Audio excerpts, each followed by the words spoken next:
This is Rydo, and we're back with another live stream of Shadowverse. Today is actually Thursday, July 15th by my clock. I am pushing inconsistency as far as the Monday, Wednesday live streams even further.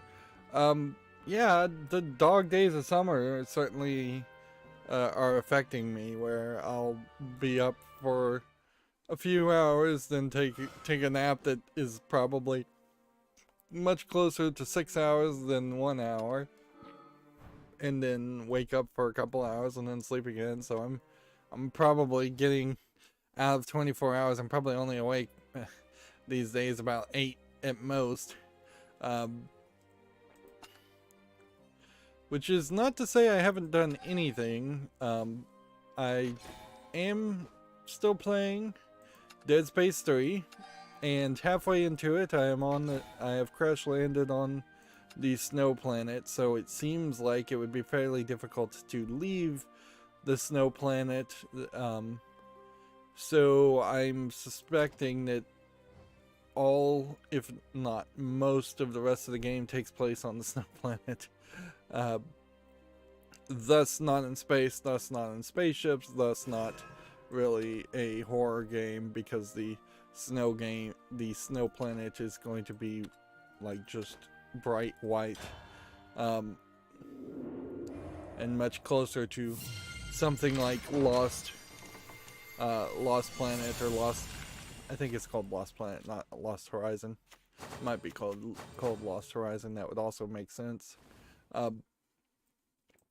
Which, that was a game series that didn't even really maintain any real momentum, so it's kind of ridiculous that EA and Visceral Games would have stolen that idea. But all of Dead Space 3 is just this ridiculous mess of not really wanting you to experience what Dead Space once was,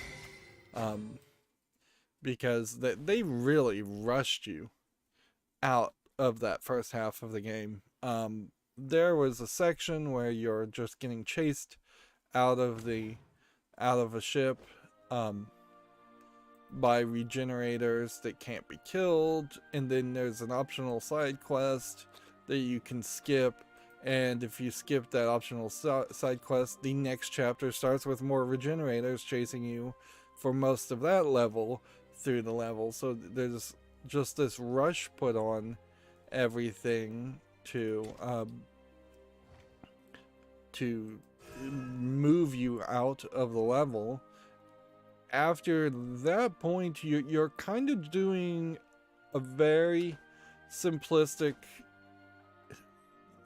like, fly around space mission, and then you do another very simplistic flying around in space mission, and then that's pretty much it. So you have maybe 3 levels in which you have to actually walk through a spaceship, and you're traveling through 3 different spaceships that I think are supposed to be at least from slightly different time frames, but they all look exactly the same. Like, it really doesn't make any sense at all that you would build 3 different environments and have them look so similar if it weren't for the fact that you just didn't care about that first part of the game. And since at the very prologue, well, not the prologue, but the very first chapter, you're on Earth and you're being attacked by human unitologists, cult people. You haven't seen any mention of unitology at all in Dead Space 3, so I can only assume that the back half of this game is going to be mostly fighting unitologists on the snow planet. So it's not even going to be necromorphs. Maybe there could have been a concept there where you shoot a human, and when you shoot the human, they die and immediately turn into a necromorph. It was never made particularly clear whether you even had to be dead to turn into a necromorph. It kind of was implied you did, but it also kind of felt like you could just be close enough to a marker signal or susceptible enough to a marker signal. Guess we should go with some Dragoncraft just to keep it interesting. Maybe some Havencraft today.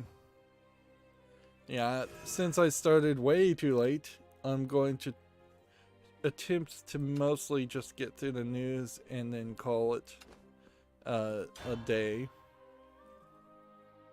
But yeah, been playing a little bit of Dead Space 3. I'm trying to finish my project of a irrigation system manifold in a box that's weatherproofed around a faucet, a regular wall faucet spigot. With the use of calipers, I got the most dangerous measurements correct, so I know that is ready to go. Now the only real problem is that the in-wall faucet spigot pushes points downward and slightly towards the to the wall, so it's not at a plumb line, which is not to be surprised, really. Which means everything that has to connect to that spigot is pushing at an angle, and since it's an incredibly long thing, 1 degree along what is probably a foot or so of length pushes the bottom part very, very close to the back of the box. So much so that there is the biggest danger left is that I'm going to have to try and get some give in the wall pipe and bend it slightly upward, which is going to be dangerous, certainly, because at any point you could bend it, you could overbend, you could snap, you could do a lot of things. And really, I only need a play of maybe half a degree. It's not a big difference, but if it doesn't fit, it doesn't fit, so you still have that as an issue. But otherwise, I think I'm gonna get it to work fine. Since I'm installing insulation, a really thin, like, metallic foil insulation in the box, there was a question about going horizontally versus vertically with the strips of the insulation, because the backside's going to need 2 strips. The decision I made was to go vertically because I assume capillary action would drain any moisture, and this is definitely focusing around moisture. Capillary action would probably drain any moisture deeper into the insulation if you went horizontally. Like 1 drop of water would just go down through the whole thing until it had filled the entire insulation, or at least part of the insulation, full of water. So that's what I suspect is the right move. Best of luck to you. But yeah, the waterproofing, it's a complicated thing because it's a waterproof box until I cut a hole in it, then it's not a waterproof box. I can re-waterproof it, certainly using foil tape around the hole I put on it, which is what I plan on doing. But then at the bottom of it, where there is hose pipes coming out of the bottom, I could waterproof that, certainly, but then do I really want to waterproof that? Because, like, I don't know. Like, in theory, if any moisture got in there, you would want it to run out the bottom of the box. But the box was waterproof to begin with. Of course, this is a waterproof electrician's box, so it makes a lot of sense that that in that implementation, implementation, you would have it completely waterproof, and every point where you would have had a Freshness guaranteed. where you would have had a connection in an electrician's box would have been waterproof tight seals. And of course, in an electrical setup, there never would be this chance of water getting in. But that's very different when you have hoses and many connections in those hoses. I feel like just humidity and even a slight bit of moisture leaking out around the threads of a pipe connection probably could get in the box. So it is kind of a catch-22. Part of the problem also is I only have a Uncharted desert awaits. I only have a drill bit that goes up to 7/8. The next one I have from that is 1.5 inch, and I desperately needed a 1-inch drill bit, so I ordered one so I can get nicer, smoother ends. You could certainly use my chisel and a razor blade to try and widen out a 7/8 hole into a 1-inch hole. But that is frustration and a lot of work. And in any project these days, doing anything physical, anything that takes a ton of work is the most frustrating part of it. And that, particularly anytime I have to cut something, that is what happens a lot.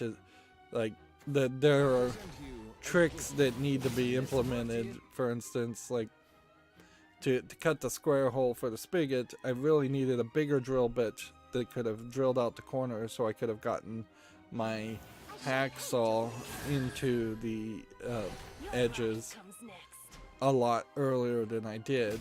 And because I didn't do that, I spent probably 30 seconds drilling smaller holes, 10 minutes using a razor blade to lengthen the edges of those holes long enough to put in the hacksaw, and then maybe a minute using the hacksaw to cut the rest of the length of the square sections. So it makes a big difference,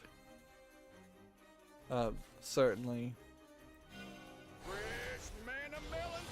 in a real bad way too. Is that another battle I smell? So yeah, just knowing the right steps and doing the right steps, and not being a little bit bold on it, frankly.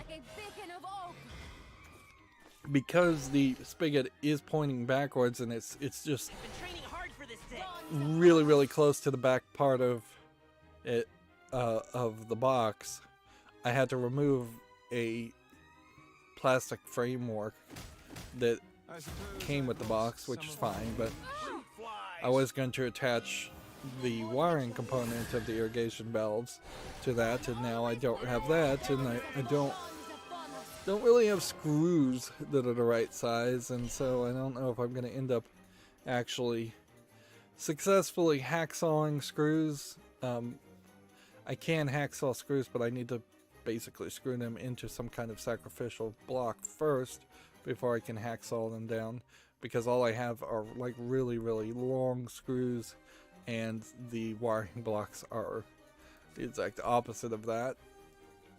And I don't want to at least screw them into the plastic and out through the back of the plastic, because that would suck.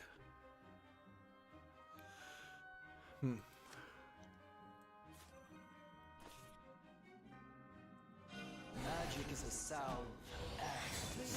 The new dawn.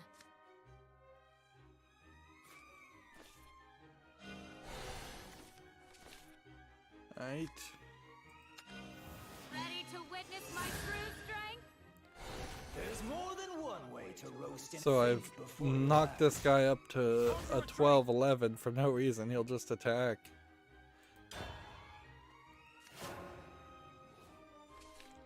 But it, I suppose, saves me one turn, potentially, where I could play this.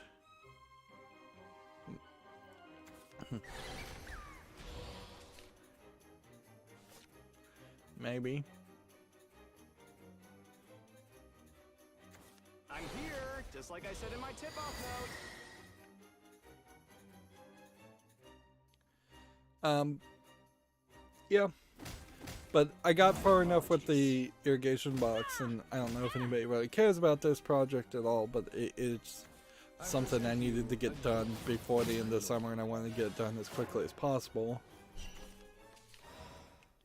I got far enough that I was willing to risk the final investment. It's not cheap. It's cheaper than paying for Power of judgment. someone to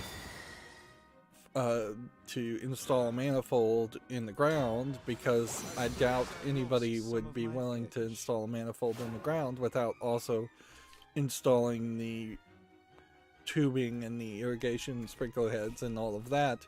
And that's when you get into the massive amount of digging that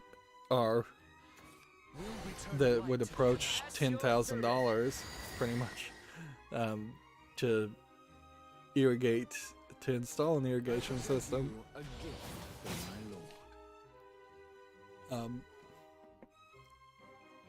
So yeah, overall buying the controller was like $180 on sale. Usually it's $200. The ratio 3 irrigation controller, which I bought an 8-zone. In the box I can get 4 zones on one spigot. In the back I can build a whole second box later to get 4 more zones in the front, if necessary, which it probably will be.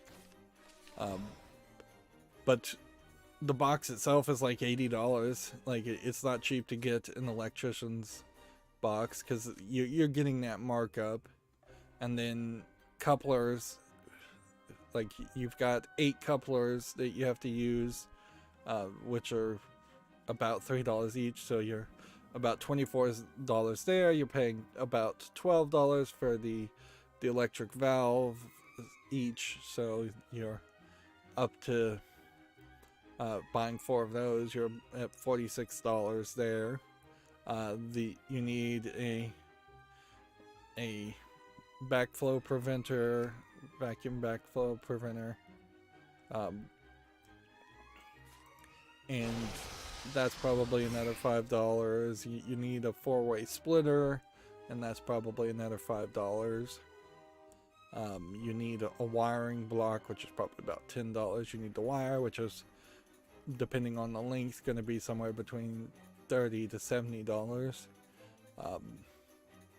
So you're looking, once you start adding taxes and shipping and everything and all the little things, if you have all the tools already, the insulation was probably about $12. I thought I had ordered much larger amount of insulation than what really got delivered, and that's one of the major problems of ordering things online, is that they can say a number, but they often hide the numbers, and until I see it personally in my hand, I don't really know if it's gonna fit or not. I shall give birth to a new world. So yeah, the whole, can I heal? Is there anything here that would let me heal?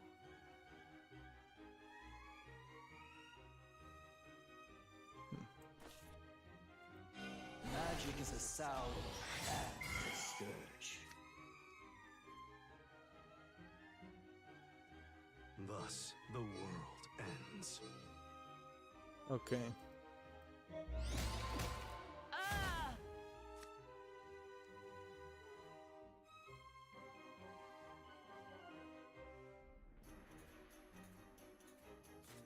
God and demon, come together. This outcome pleases me. What? I just screwed up somehow there. But yeah, you're paying $300 or $400 for the initial setup, and then maybe next summer I can pay closer to $200 to build a second box. What I'm really doing is just piecemealing the expense across different attempts, because certainly this whole concept only works if you've already got sprinkler heads, above ground sprinkler heads. It only works if you've already got hoses. Yeah, because the box is so low to the ground, almost every faucet on outside is going to be so low to the ground. By the time you've added all of this, you're going to need some stress relieving tubes, so that's going to add another like $10 to it, to buy 4 of those. But those kind of are also temporary, because once your hoses are ready to be replaced with actually like renting an auger and installing the in-ground sprinkler heads, you don't need the stress relief tubes, you don't need the hoses, you don't need the sprinkler heads, but you do need, certainly,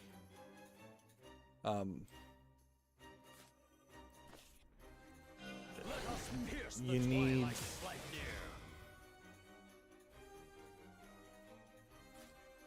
Hey, this wasteland's a fixer-upper.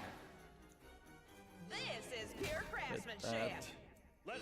hit that, and lose. This victory is a testament to your strength. That played very awkwardly. I don't think I fully understand the strategy on this deck. Tournament ramp. Yeah.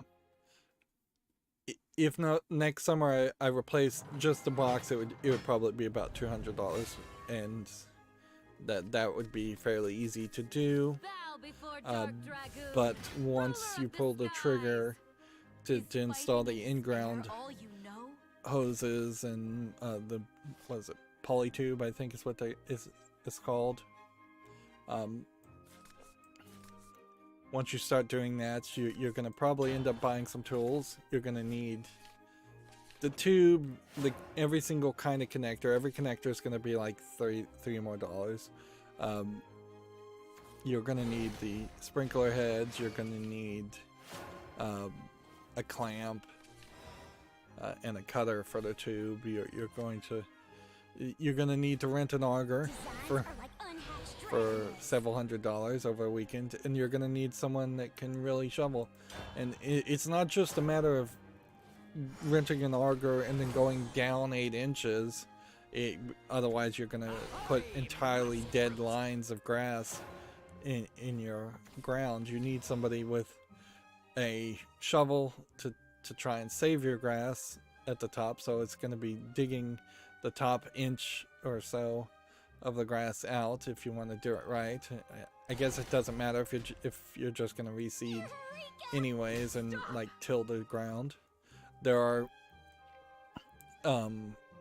spikes that are basically like giant lawn staples that you use to hold them down, the 8 inches down in the ground.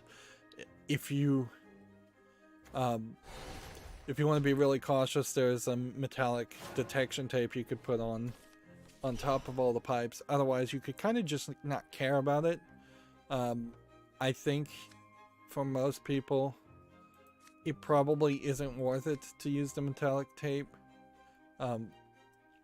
because of the fact that you're going to end up, you're highly unlikely to hit a lot of the a lot of scenarios where you're digging in the ground and you're going 8 inches down. And even if you were digging in the ground going 8 inches down, it wouldn't be incredibly hard to take a poly tube and just a coupler and fix it, as long as you're not doing massive amounts of digging consistently in the yard, which you wouldn't be doing that. Dear friend.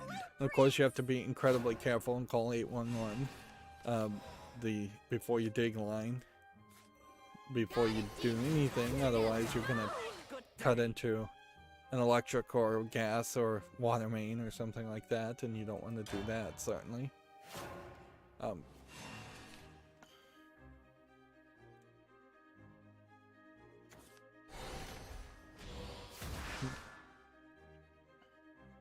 But yeah, the vast cost is the cost of digging,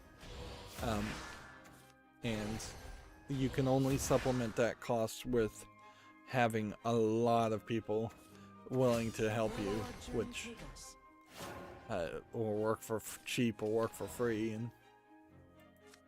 and that very well may mean that that third phase of installing the sprinkler heads in the ground may never happen, which frankly doesn't matter to me. As long it could be fairly easy to just focus on having an electronic controller on the sprinkler heads and being able to get them to actually go off as long as they want to. That being said, I will point out that before this point, and I'm pretty much just rambling here on the irrigation system, which it just goes to show that's what I've been focusing on. But yeah, before this point, I've been having a timer just run for 30 minutes every 7 days or every 3 days. Sometimes it was 7, sometimes it was 3.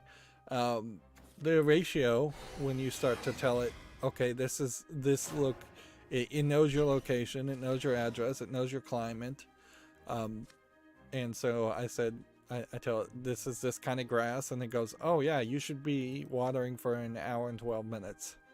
So there is definitely, if you want green grass, you're gonna probably have a sticker shock of it being way more than you think it is.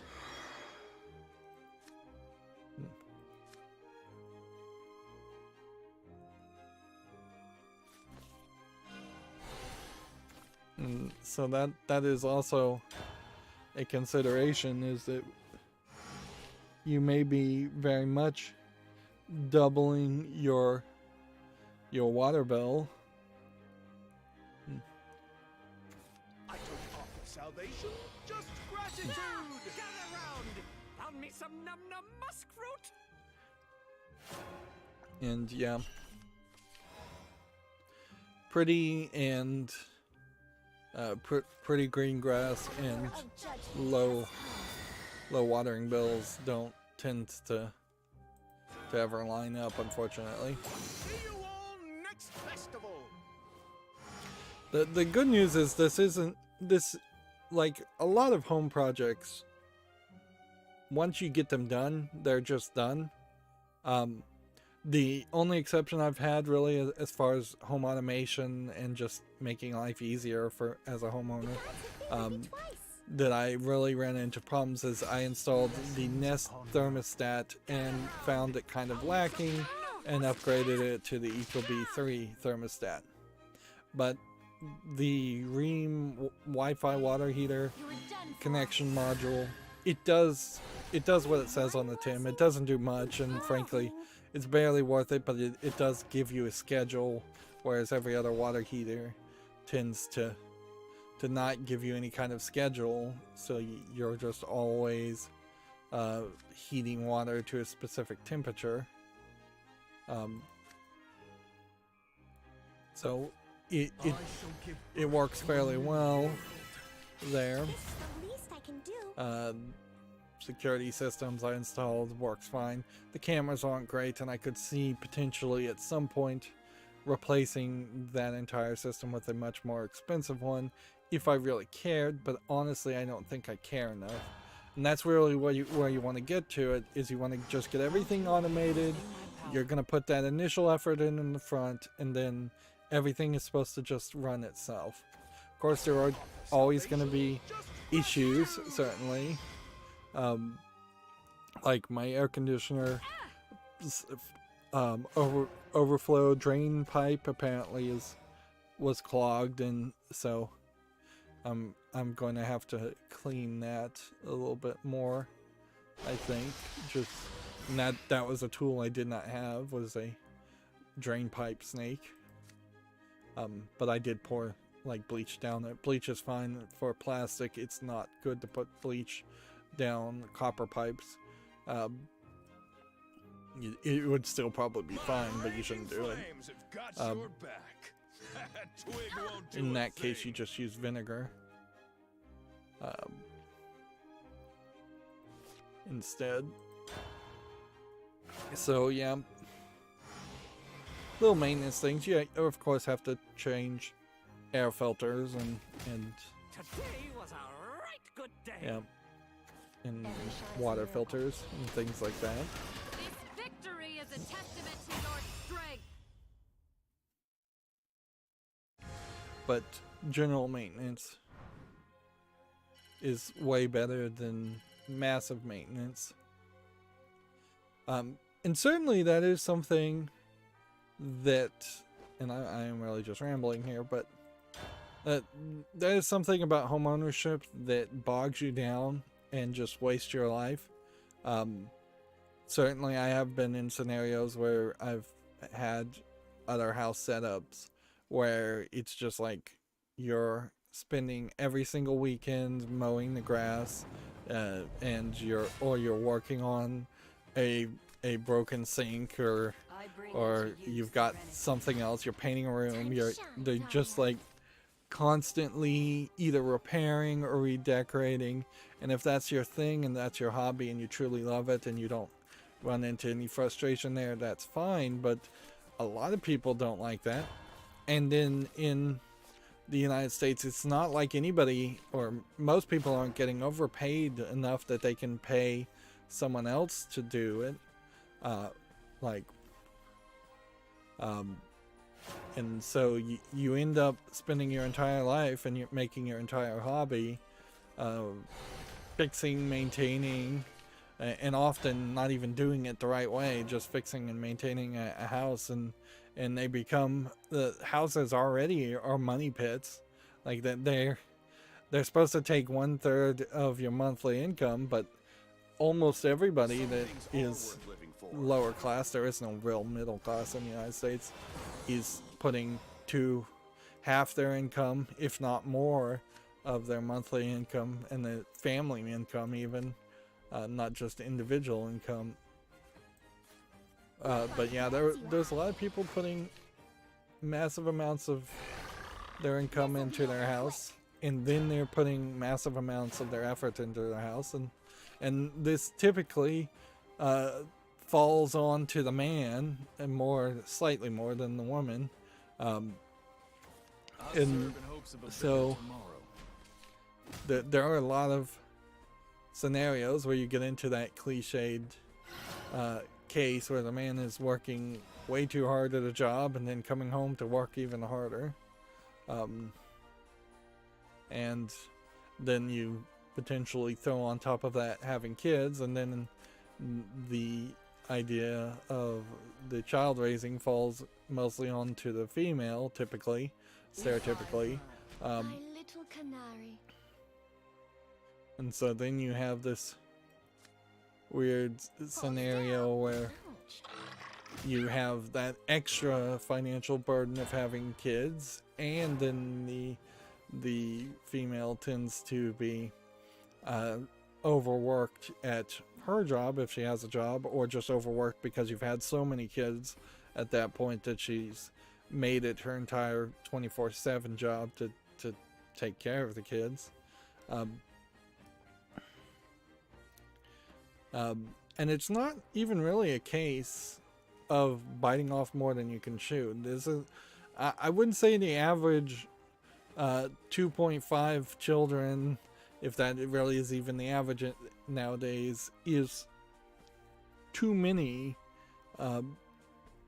or people buy like too expensive houses even than what they can afford. Like a lot of people are in apartments and they still end up having to spend a ton of time fixing things in their own apartments because their landlords or they're renting houses, but their landlords are scumbags and never fix anything, and or the apartment owners are scumbags and they never fix anything. So you either fix it yourself or your shower doesn't work.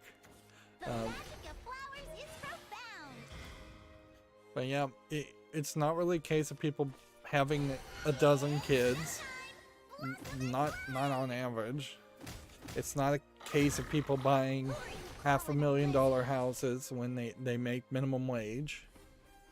It's just that everything is incredibly expensive and designed to ensure that poor people stay poor.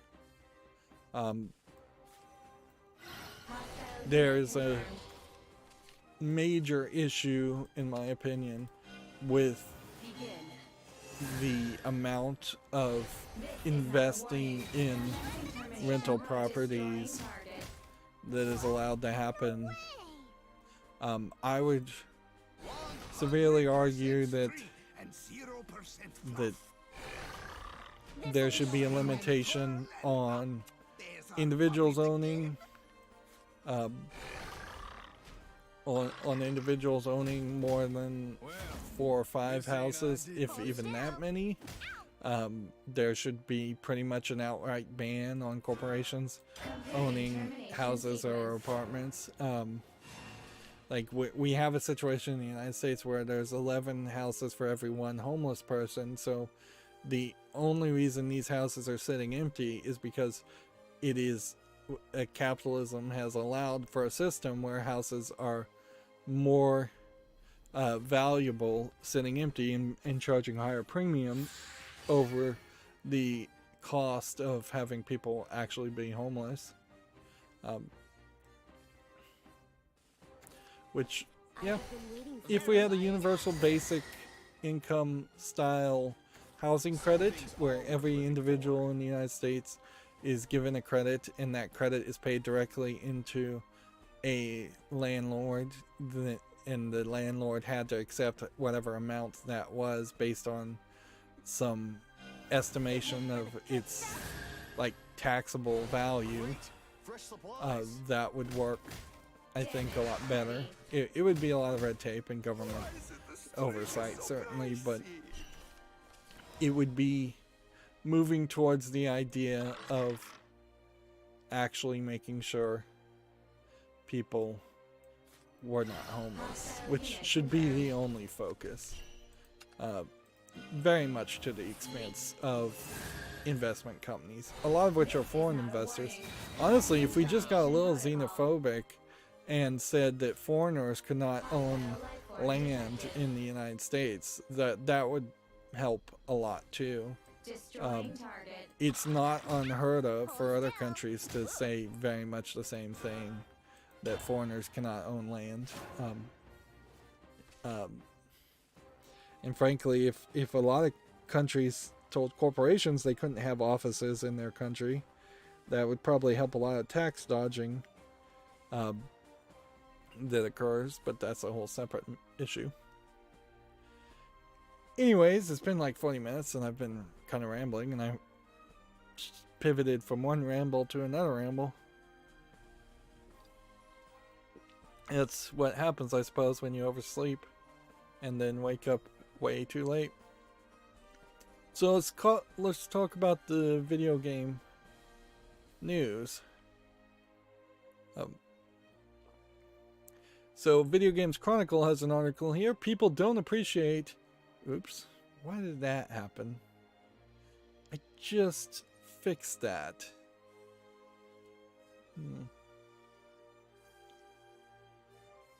That does not make any sense at all.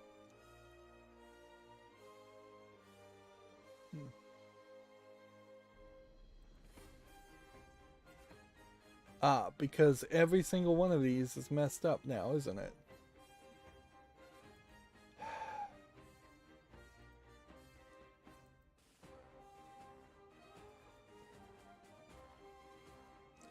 because these are not connected.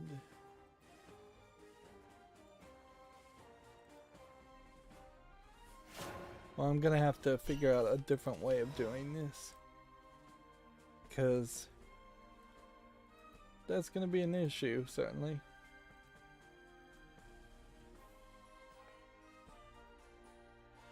Alright, let's try that again. Okay. Think we've got it. Yeah. I'll probably have to shift from using a display capture feature to using a Ephemeral lives. put into instead using a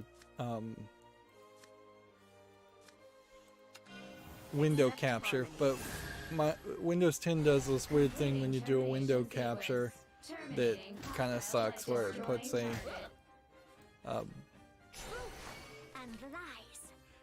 a bar around the window being captured, a glowing bar, which is annoying to look at, but it probably wouldn't be a bad idea, frankly, to have that enabled. Anyways, back to video game news. People don't appreciate how much work goes into Call of Duty, argues former boss. Glenn Schofield also discusses internal competition between Call of Duty studios. Well, I would say a little internal competition is fine, and B, I think this is just sour grapes and ridiculous whining. And remember, Call of Duty is the series that has just evolved at this point into whining. Remember, Call of Duty was the one with the one-armed lady in World War II on the title with the most recent launch, and then a lot of people complained about that not being historically relevant in Call of Duty. It has not been particularly sticking to historically accurate, not relevant, but accurate. What was the word I meant to use? At a certain level, I don't really have an opinion or a dog in this fight, because from my perspective, Call of Duty Modern Warfare, what's the other one? Battlefield, Battlefront, not Battlefront is the Star Wars one. Battlefield, Call of Duty, and Halo in particular were all just gamer bro games, first-person shooters that never meant anything to me, and there's definitely a reason why I've never bent over backwards to try and play any of the Call of Duty games or any of those first-person shooters. I think I would be willing to give Halo a chance, but mostly the militaristic shooters in particular I'm not that interested in. I'm much more interested in playing a Wolfenstein game where it gets silly and goes a little bit crazier.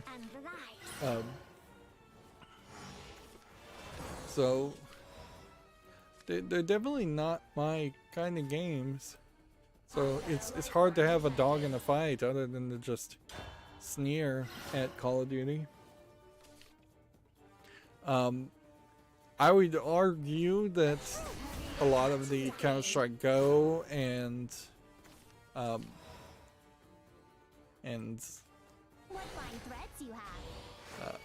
Team Fortress games also have that same issue where they're just not really interesting to me, because they are so heavily built around the multiplayer experience, and unless you've got your team of friends ready to play with you at all times, you're just not going to really accomplish much in a multiplayer game. And certainly that is part of the issue, where I know I'm almost certainly missing content for Dead Space 3 because they tried to shift it into a game like that and make it co-op and make it an action game. The last time I played any kind of game that was even slightly along the lines of a first-person shooter military game would be GoldenEye 64, and even at that, just like getting 4 people together on the same console is hard, to say the least.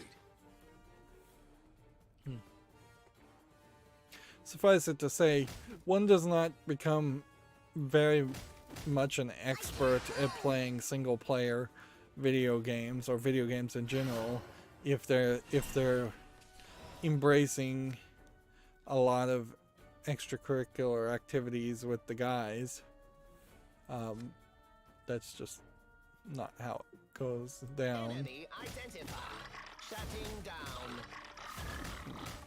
Damage to unit You kind of pick one or you pick the other, and This I'm will be of over quick. an old enough age where if you were more of a jock or bro type character, you weren't even a gamer at that point. I was spent the majority of my youth at that point where you were a nerd if you played video games. The gamer bros and Microsoft bringing them in didn't happen until I was fairly old. What fine threads you have. So I imagine the new generation of kids are not so much split between the jocks and the nerds that once existed and were established a lot in those 70s, 80s, 60s stories and TV. It'd be very ridiculous to kind of have a Revenge of the Nerds type movie come out today. I don't know if that would make any sense to a new generation. I think and hope and kind of am happy to believe that the new generation is much more well-rounded, much more embracing of pretty much everything.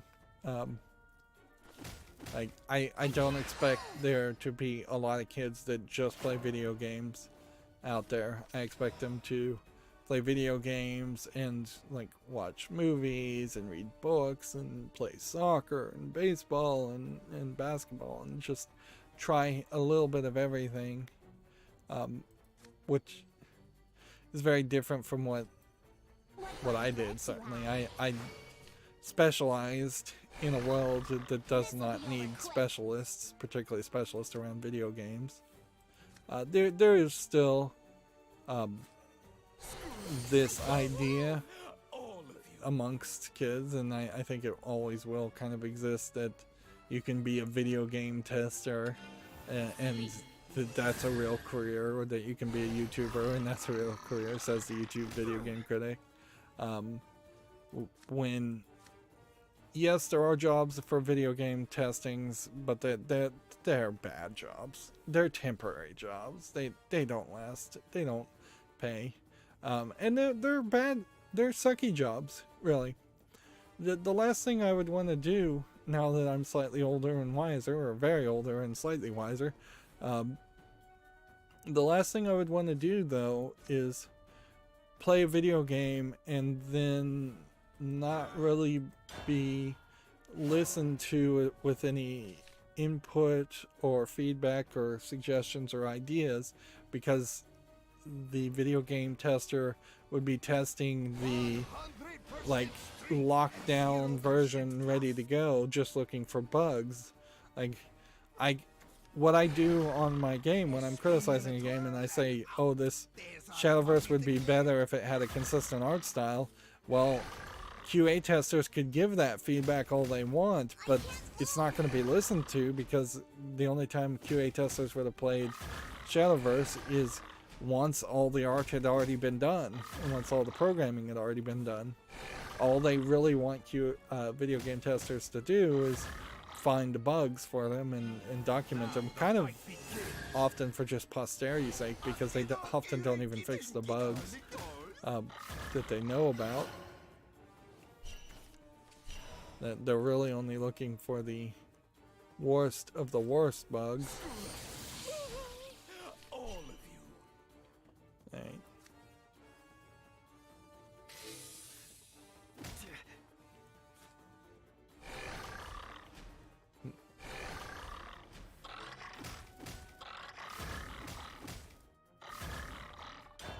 So yeah, we are pushing people more and more into the Steam revenue realm and more programming, but also a lot of that is kind of facetious too. Like, I will also say that there was a heavy push that everybody was going to have to use computers. Everybody was going to have to know how to program if you wanted any good job. Everybody was going to be in IT, and it just didn't happen for my generation. And there's plenty of people who are my age that are pretty much idiots. Like anybody who prefers Apple products, for instance. I mean, just you can make that assumption that they don't want to get into the nitty gritty and the frustration parts of computing, so they instead just go with Apple, which is way easier, and that definitely is the decision a lot of people have gone down, is that they would just want things to work. And both iOS and Android are super dumbed down and super easy. You don't go into a command line on Android or iOS unless you really want to. You're a big fella. And even Windows has become way more easy to set up and run. So, yeah, more and more the actual computer people are having to go to things like Linux and get to the more technical stuff if they want to, but it's wholly unnecessary. Do we have anything that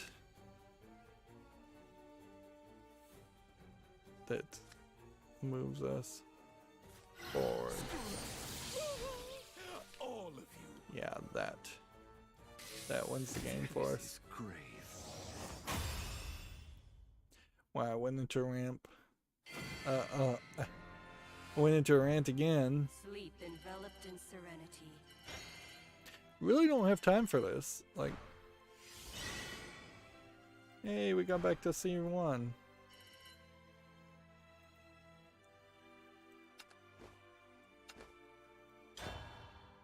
Let's see. Game of Citra has an article forging connections through Concerto's poetic platformer Symphonia. Why is Game of Sutra so big on the images?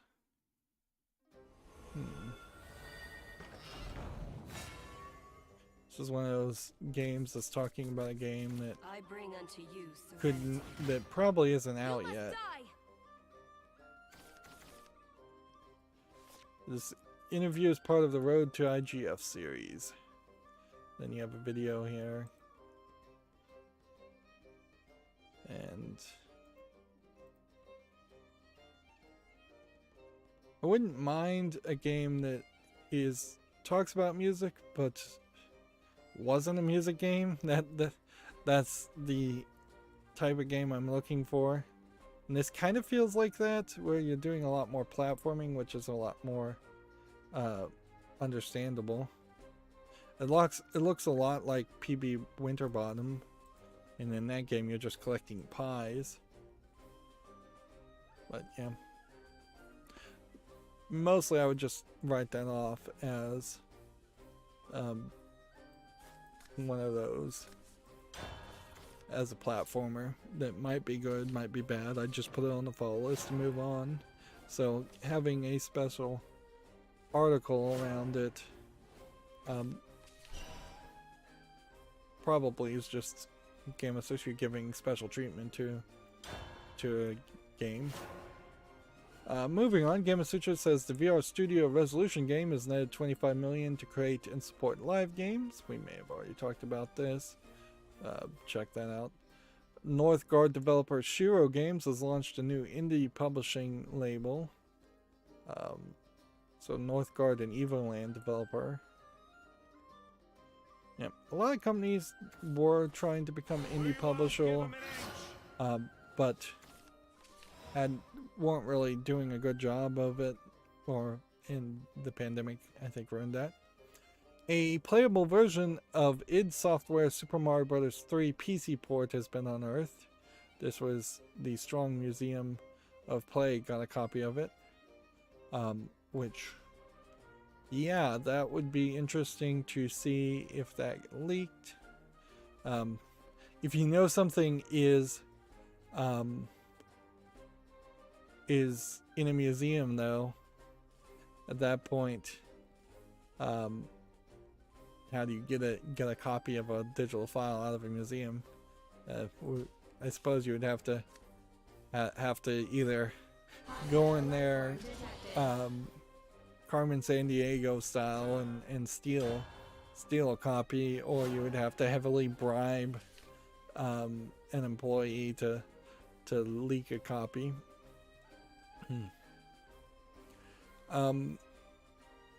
It does say over here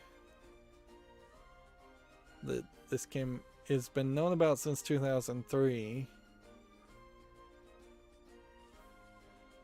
and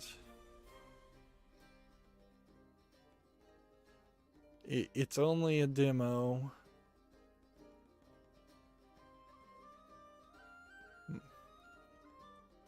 And see, this would have been before they made the Commander Keen series, so it probably wouldn't have played any better than Commander Keen did.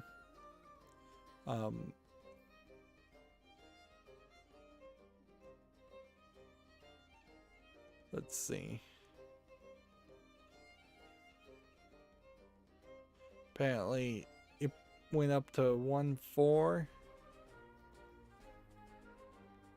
or a version of World 1.4. From the looks of it, this looks like you can do all of World 1 at least. Which that would make sense to make the demo end after the first world.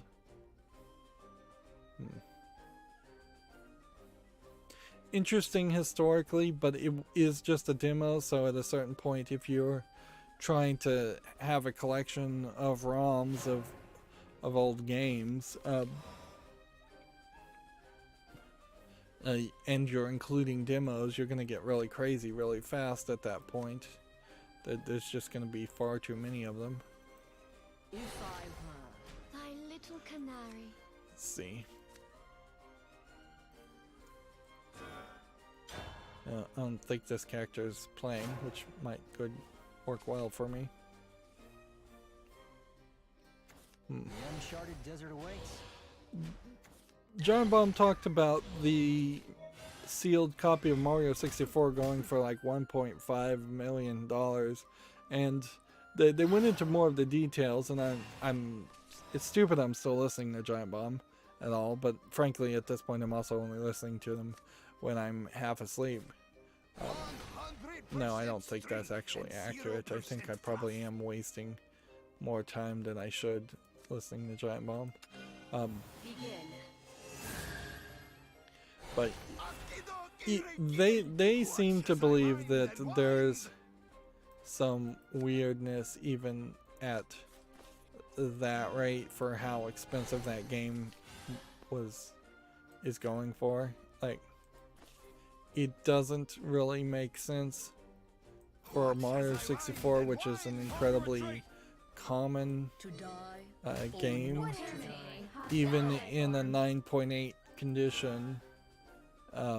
It still does not really make sense that it would sell for that much. Other games in the same auction are not selling that much. And at a certain point I wonder if a lot of auctions aren't straight up just speculators markets, or stupidity, or money laundering. And in this case it kind of smells like money laundering more than anything. It would really suck if I found out that a museum had spent that much to put it in a museum, but also it really sucks that there are probably some museums out there that could benefit from having a sealed in-box copy of Mario 64 on display.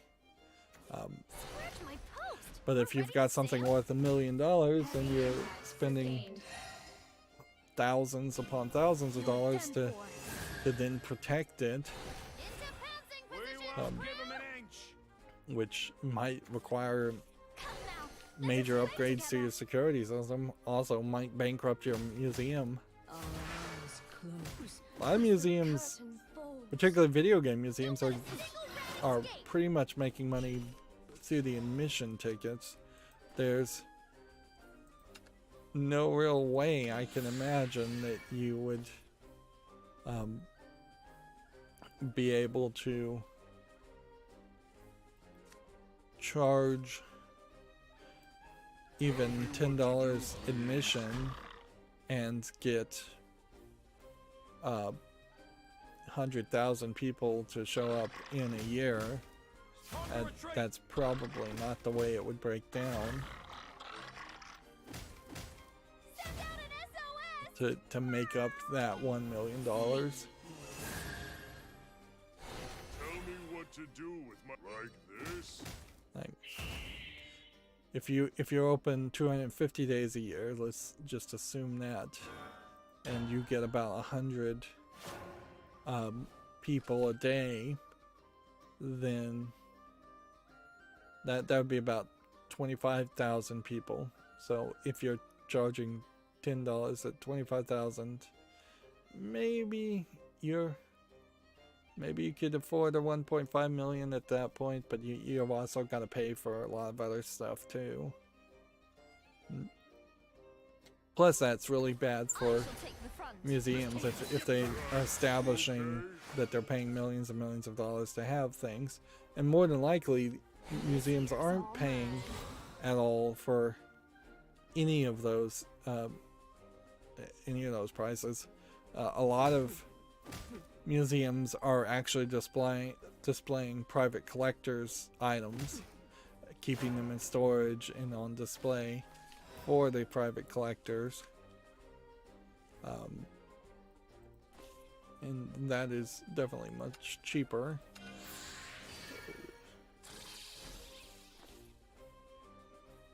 Right.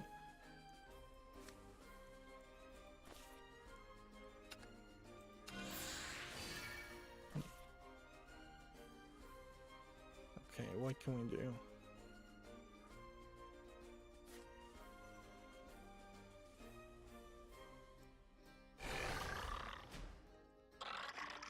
One. If I were Evolve this. accept harmony, A green willow to die Hit or that. not, our eyes close. as the curtain falls. That.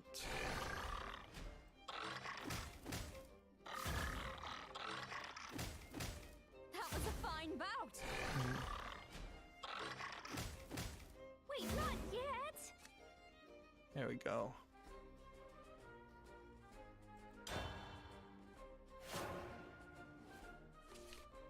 Yep. Yeah, I guess I am somewhat of cross opinions that private collectors probably need to somewhat exist, even though it's crazy to have private collectors around video game stuff, but everything kind of does belong in a museum too. So ideally I'd like to see all the private collections become museums. Power of mortality. But that is just kind of the weirdness of a certain point it's capitalism, but at a certain point it's also just public interest versus private interest arguments. Like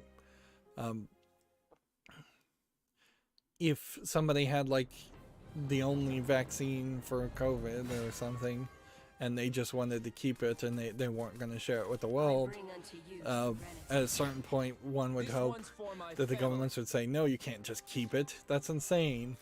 But for a lot of things that are just entertainment, that is exactly the case. There's plenty of pieces of art that are hidden away in private collections that have never been seen by the public, and thus the artist has never that art has never enriched society And so there is an argument that all of that should be put in public museums through either acquisition or just force. But then there is also a certain public interest argument that sort of makes sense, that you wouldn't want every painting your child painted to be declared art and then immediately taken and put on display in a museum or put in some archive if you just wanted it on your refrigerator door. Those are both extreme ideas on both ends, exaggerations, but Hold still. whereas artists may not really hate that idea. Like,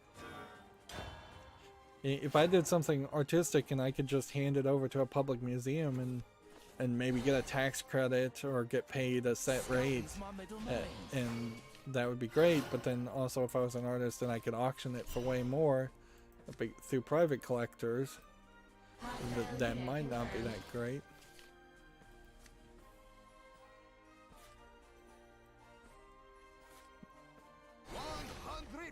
String and 0% fluff. Okay, well, we'll just hit this, this, and Hold this. still. Man, I cannot stay on track today. Game Sutra has an article. Discord snaps up an anti-harassment AI developer called Syntropy. Which, okay.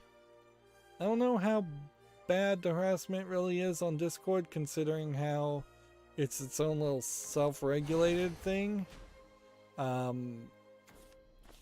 Isn't the whole idea of Discord that you run your own forum? So if it, like, the Discord I made then pretty much abandoned, if somebody was on there typing something harassing, I wouldn't probably even know about it. But also, if I was moderating the Discord at all, I could easily ban people. Damage heavy. So I suppose that becomes less achievable a goal as you have bigger Discords, which this might be an argument that they're trying to focus more on the bigger Discords. Discord as a concept still does not really make sense.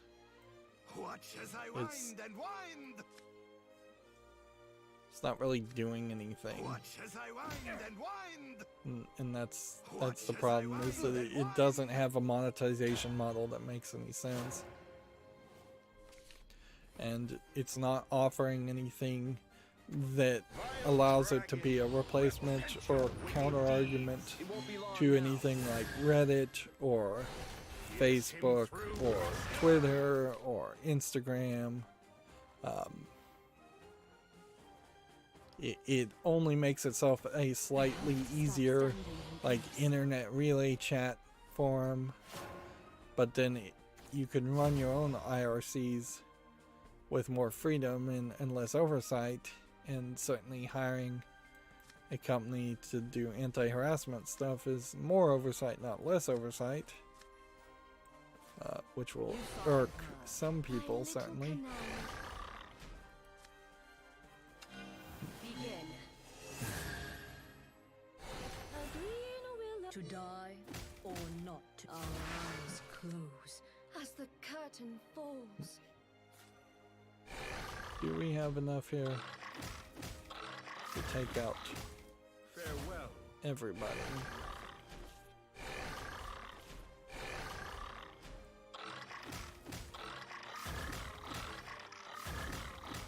Talk more later. There we go. My beloved mother.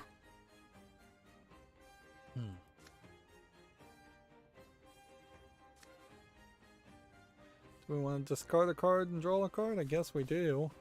Oh, guinea pigs, where are you?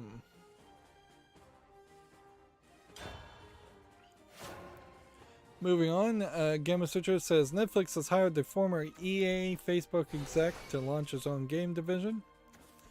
This is Mike Verdu. I don't know if I really trust Netflix to do anything good as far as video games. Like, Netflix has been somewhat crappy in as far as its original content. It really has only gotten a few great successes and a lot of mediocre failures. Good guinea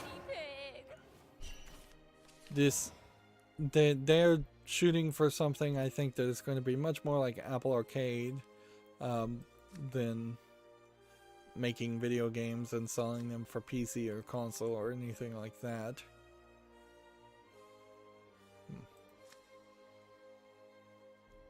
Okay, we'll do this. All of you. And then I guess you evolve here?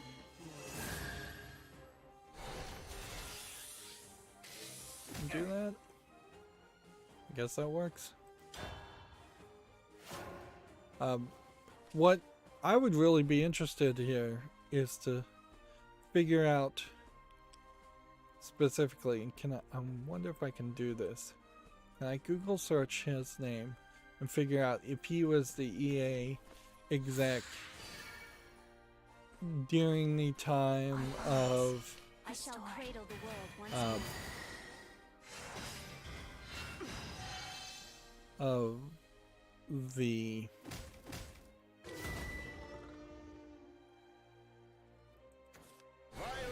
running of Dead Space 3. Yeah.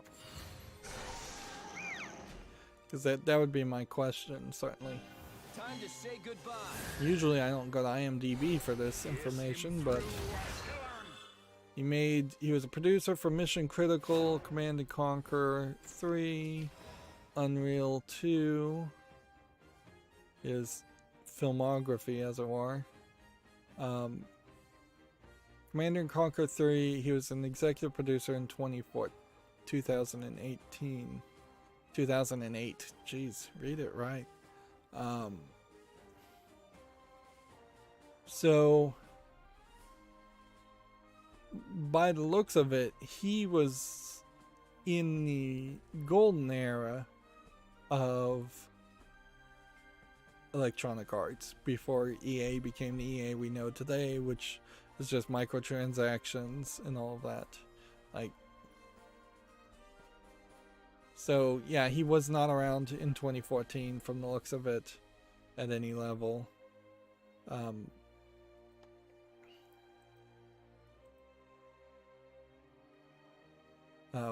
So I can't blame Dead Space 3, which is about the point where you would say this is the point where Electronic Arts really just pooped the bed and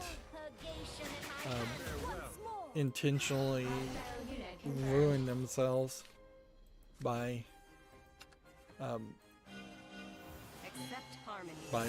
trying to shift to live service games. Destroying target. Completing termination sequence. Finally.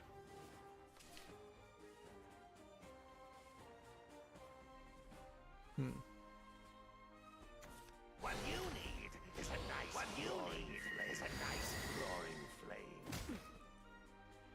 And yeah, I'm not gonna do this right now, but I'll do it later.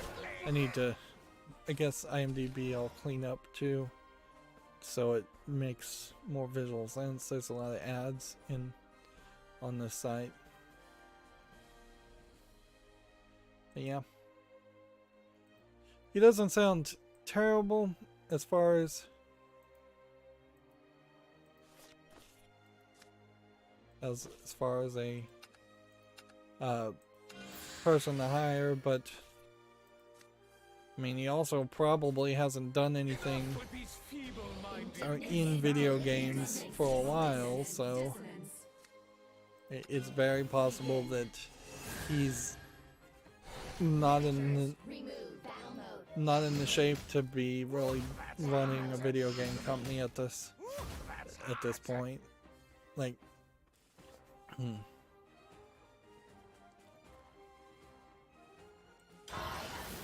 But then also what you need to know and be able to do as the person in charge is often very different than what you need to know to be an executive producer or anything like that.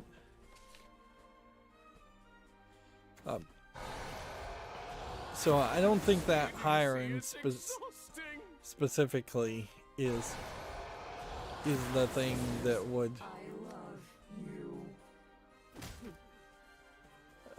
be the thing that ruins the Netflix game movement. If anything, I think it will be Netflix itself. Okay. Do we have any way of surviving this? What fine threads you have. Truth and lies.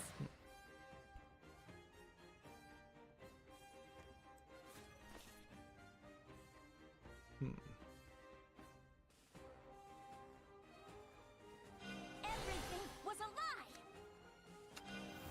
Sleep. I'll sever your life with one snip. Hold still. There we go. We hit that. And that saves us a little bit. Not really enough, though. I could hit that, and then that could save me one turn. So the right way to play this would be to do that. Resistance is meaningless.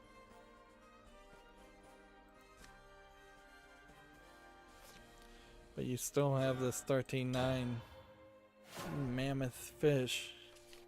And gigantic fish here.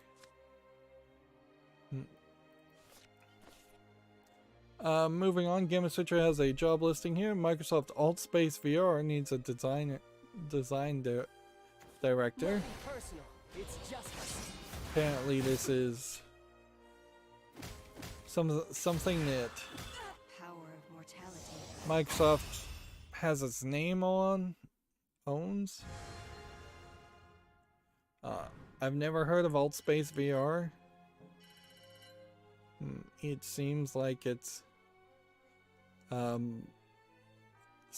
probably trying to use the Microsoft augmented reality concept.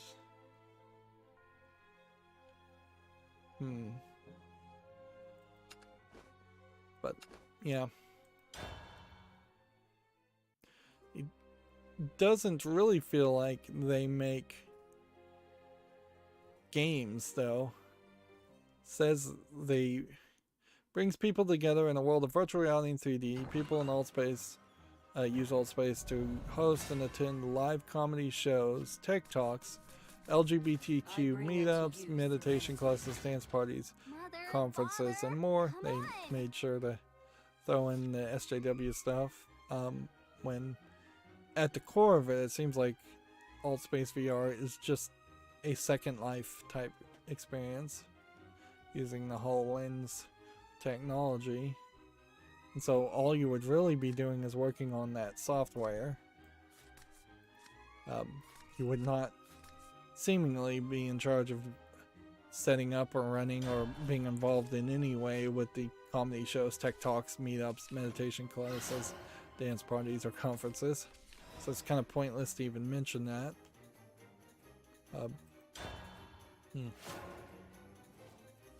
Here we have a game on Steam called Legion War, which looks like it is a cell phone game. It doesn't look terrible, but it does look like it's just a hex grid Chinese game. I have suspected not to really support English. It's $7.99 English and Chinese, allegedly. 4X strategy game. It says it uses English. I never question that specifically for other games. It's unfair to question that here. But it definitely feels like a Chinese game. Just text walls and tons of menus. Here we have a game on Steam called Epocria, which looks like an RPG game of no interest. $11.24. Here we have a game called Runic Relay, which looks similar to the bigger game where people run through temples, but I suspect this is more of an asset flip thing. Early access, free, English only. I don't know how you'd make money on something like this. Speed platforming with a magical twist. Play as an apprentice wizard and use multiple spells to interact with complex. Complete short levels as fast as possible. What fine threads you have. This'll be Yeah, I don't think there's enough visual polish on Runic Relay for me to put that on the fall list. Yeah, we have a game that's all Asian characters. It's tagged as a card game. Yep, looks like it's probably a Chinese card game for lack of a better description. $11.99, Chinese only. Here we have a game called Isekai Eternal, which looks like it's a top-down hack and slash game, MOBA game. Isekai being the Japanese word for another world, a whole genre of anime based around the protagonist being put in a different world. Online PvP, seemingly no in-app purchases, so I don't know how long a MOBA lasts around that idea. I've heard some rumors, and I don't know if there's much to really be said or placed around that, but that people are unhappy with the latest release of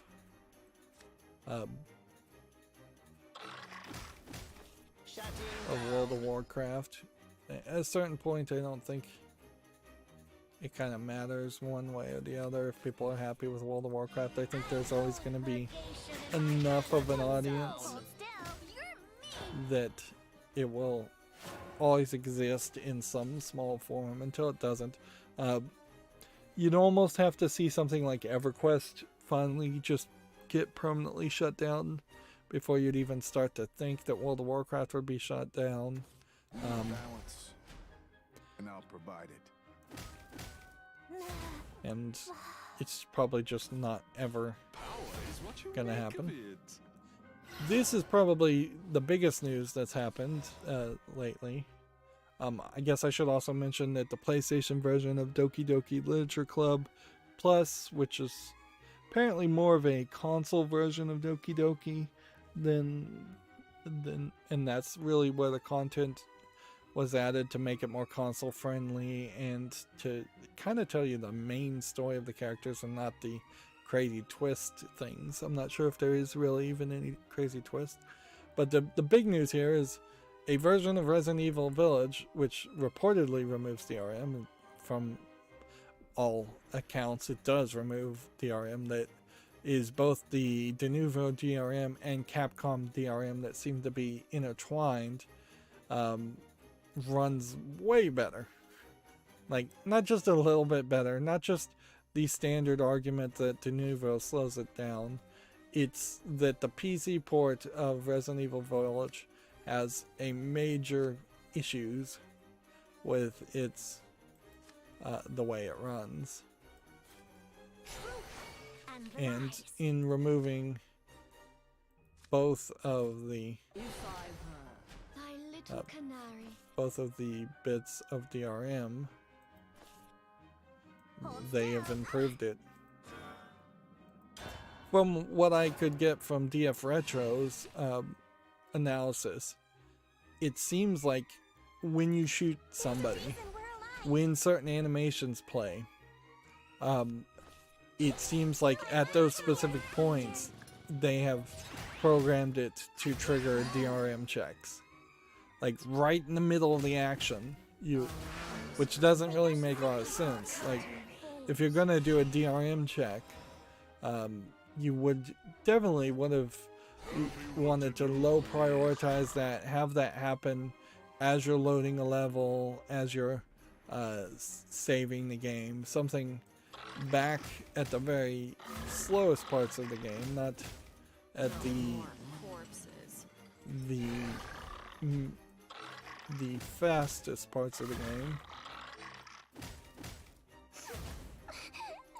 So yeah, it just seems like Capcom's bad at programming, and that's not unheard of, specifically for PC.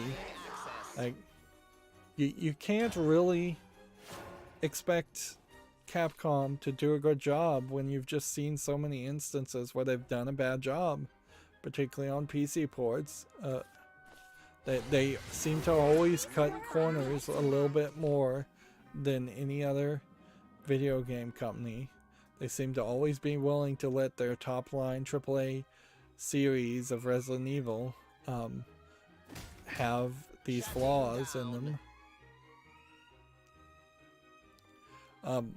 Now, in all fairness, there is an argument that you could throw out there that some of the animations are missing in this pirated DRM free version of the game, and there's like apparently another mod that you have to then put in to get those animations back.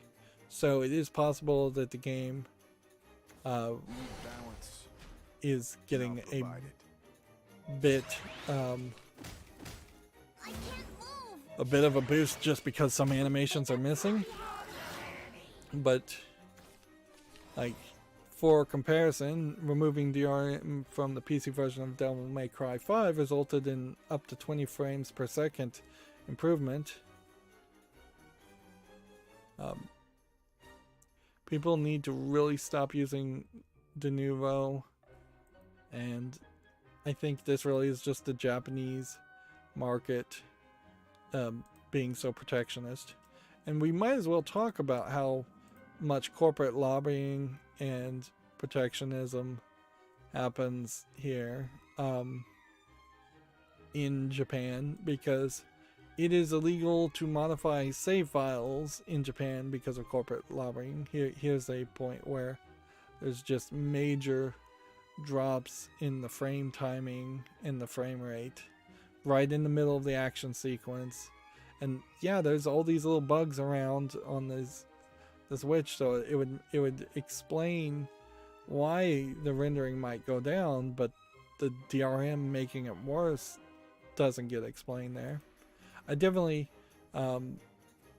say check out this Digital Foundry video if you're interested, but yeah. So apparently a guy in Japan had a site, and in that site he had a service that would modify save games and made all of $90,000 doing this. And the only way you possibly would have made $90,000 doing this is because it's illegal to modify save games. Otherwise it would be completely free. And he has not been like civilly charged by I think it was Nintendo or anything like that.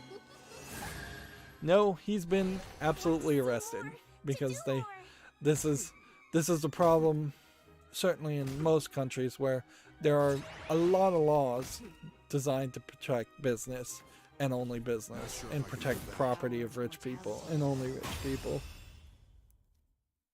And when you get into the case, the idea that the court system is too complicated and that the court system is backlogged, a lot of that could certainly be fixed with just less corporate protectionism and less rich people protectionism. But yeah, so that's some craziness. The copyright laws are insanely overwritten and overprotective in Japan, to the point where it's surprising that Japan makes anything ever, and it's only through the exhaustive effort, I am sure, of the lower and middle class workers of Japan that anything ever gets accomplished. And it certainly explains why it is just impossible to see any change or get a lot of things done in Japan too. If somebody in Japan says, "Oh, it's too hard," they're not exaggerating. It probably is 5 times more difficult to get anything done. Whereas, as a United Statesian, I would rather shoot first and ask for forgiveness later. Moving on, we have a game here with Asian characters on Steam, which looks like it's another Chinese game. Lots of Chinese games today. Yep. Chinese only, free to play with in-app purchases. Nothing of interest there. Here we have another one. Chinese only. Does this one have in-app purchases? Yes. Basically same description of the same game. Gametsu says Nemo for Switch version 1.8 update is now available. It adds 18 songs, raising the net total number of songs up to 323. Never really did get a idea as far as how Demo really plays. I know it's a music game, but it never really presents a element that seems like you have to press any buttons or anything. Which at a certain point, maybe you don't. Maybe it just shows you the videos. Maybe it's just a collection of music videos. Suppose I couldn't really be much of a video game critic if there's no interactivity there.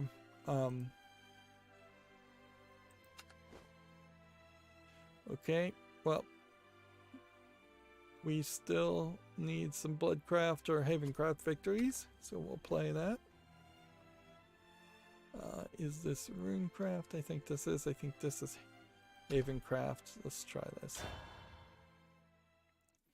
Treyarch Studios, makers of Call of Duty Zombies and Black Ops Cold War,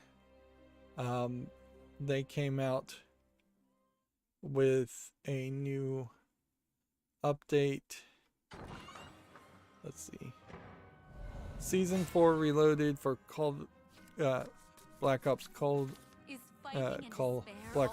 War came out several hours ago, and then immediately Xbox Series X players were encountering missing textures, objects, and audios in Muir de Toten, which I assume is a location.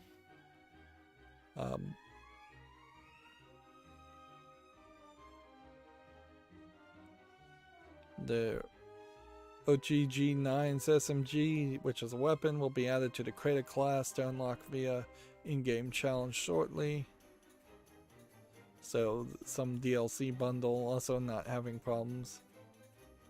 So like they are just having a bad launch, to say the least. Like it's kind of ridiculous to try to have hype around a game and then have it be so buggy. And in fact, if you go back, like one of the first stories we had was a former person in charge of Call of Duty complaining that people don't appreciate how much work goes into Call of Duty, and it's like, obviously not enough work goes into Call of Duty.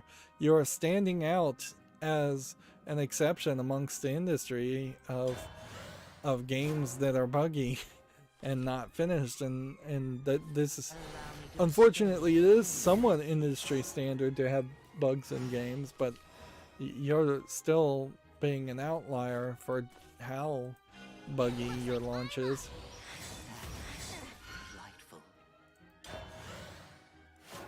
And unfortunately, I'd say in most scenarios, if somebody's complaining that they work too hard or that they're not appreciated, they tend to be the one that's actually the least effective, the least hard-working employee.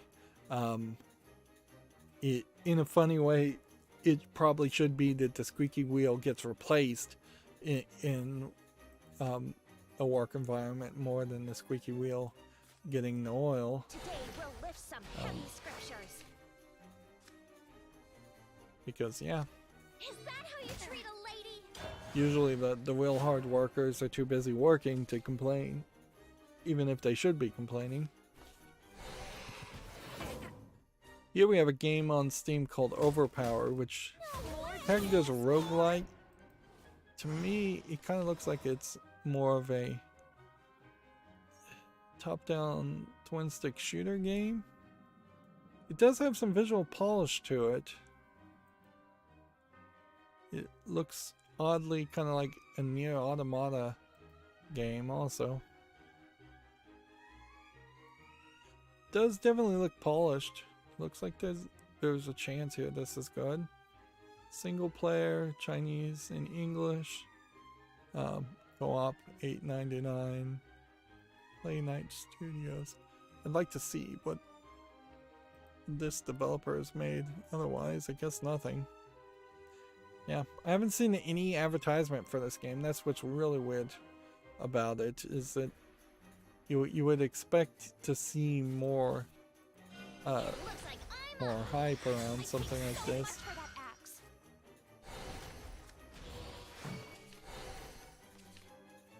Back straight, eyes forward. Let's see. Let me just make sure this next one is YouTube family friendly. This payment, darkness stands with you. Yeah, I think it is.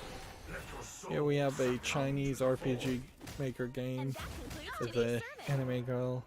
I think they're probably trying to imply that there's more lewd content in here, but it doesn't seem like there really is. It's not marked that way. $12.99, full Japanese and then Chinese subtitles. Yep.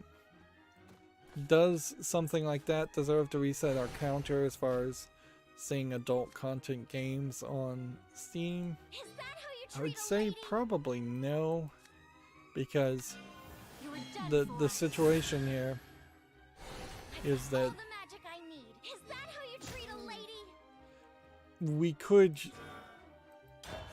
trick ourselves into believing, yeah, adult games are being allowed on Steam when only censored games are being allowed on Steam.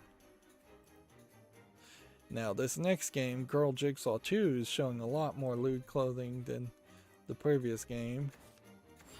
In fact, nearly every single screenshot has a anime girl with different underwear on, lingerie of underwear.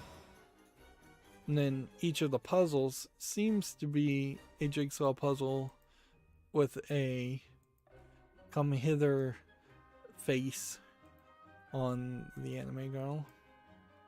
So yeah, it's $1.63, English, Japanese, full audio, Chinese, and Korean. Yeah, I would say Girl Jigsaw, and at very least for what it is offering and what it's giving you, is actually delivering I will rise. the goods, whereas so many other games are not. It's developed by a company called Cartoon Game Club, and they came out with Girl Jigsaw 1 on April 29th of 2021, and that one seems to actually have nudity in it, and it's rated very positively. Now, does the second game have nudity in it?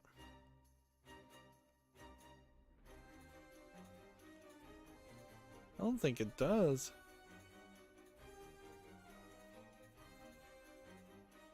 I mean, it says it has sexual content in it, but it doesn't say specifically nudity. So that would almost make, that would make more of an argument, no, almost about it, that there is this possibility that the games are getting a little bit tamer, a little bit more censored to be allowed on Steam.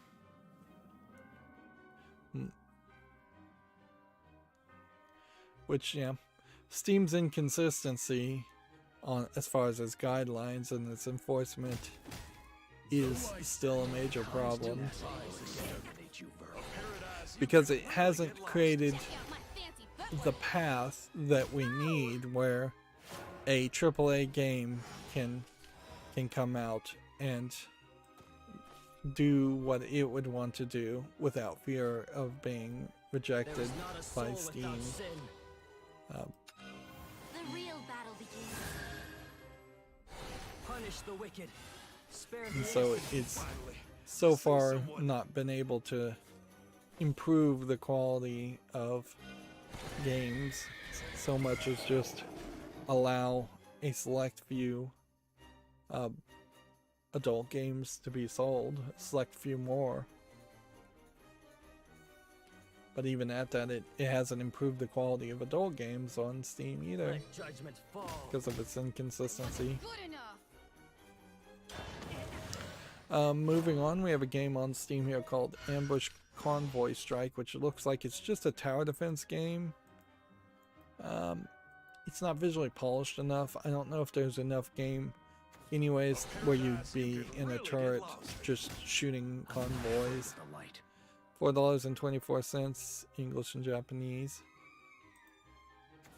You have summoned the blade of purgation here. Here we have a game on Steam called The Annoying Game, which definitely doesn't make me want to play it. Oh Lord. Looks like it's a frustration platformer. $3.99, English only. Atlas is teasing 7 Persona announcements for its 25th anniversary, according to Video Game Chronicles. So the idea of 7 announcements probably is a bit of a stretch. It would make more sense that they were going to announce 7 new characters for Persona, the next Persona game, more than they have 7 different ways to release the old Personas. Because, like, if you were gonna say we're gonna remake Persona 1 and then Persona 2 and Persona 3, that gets you to 3, and Persona Strikers is coming to PC, that gets you to 4, but then you need 3 more announcements somehow, unless you're going to also be bringing I'll see you in purgatory.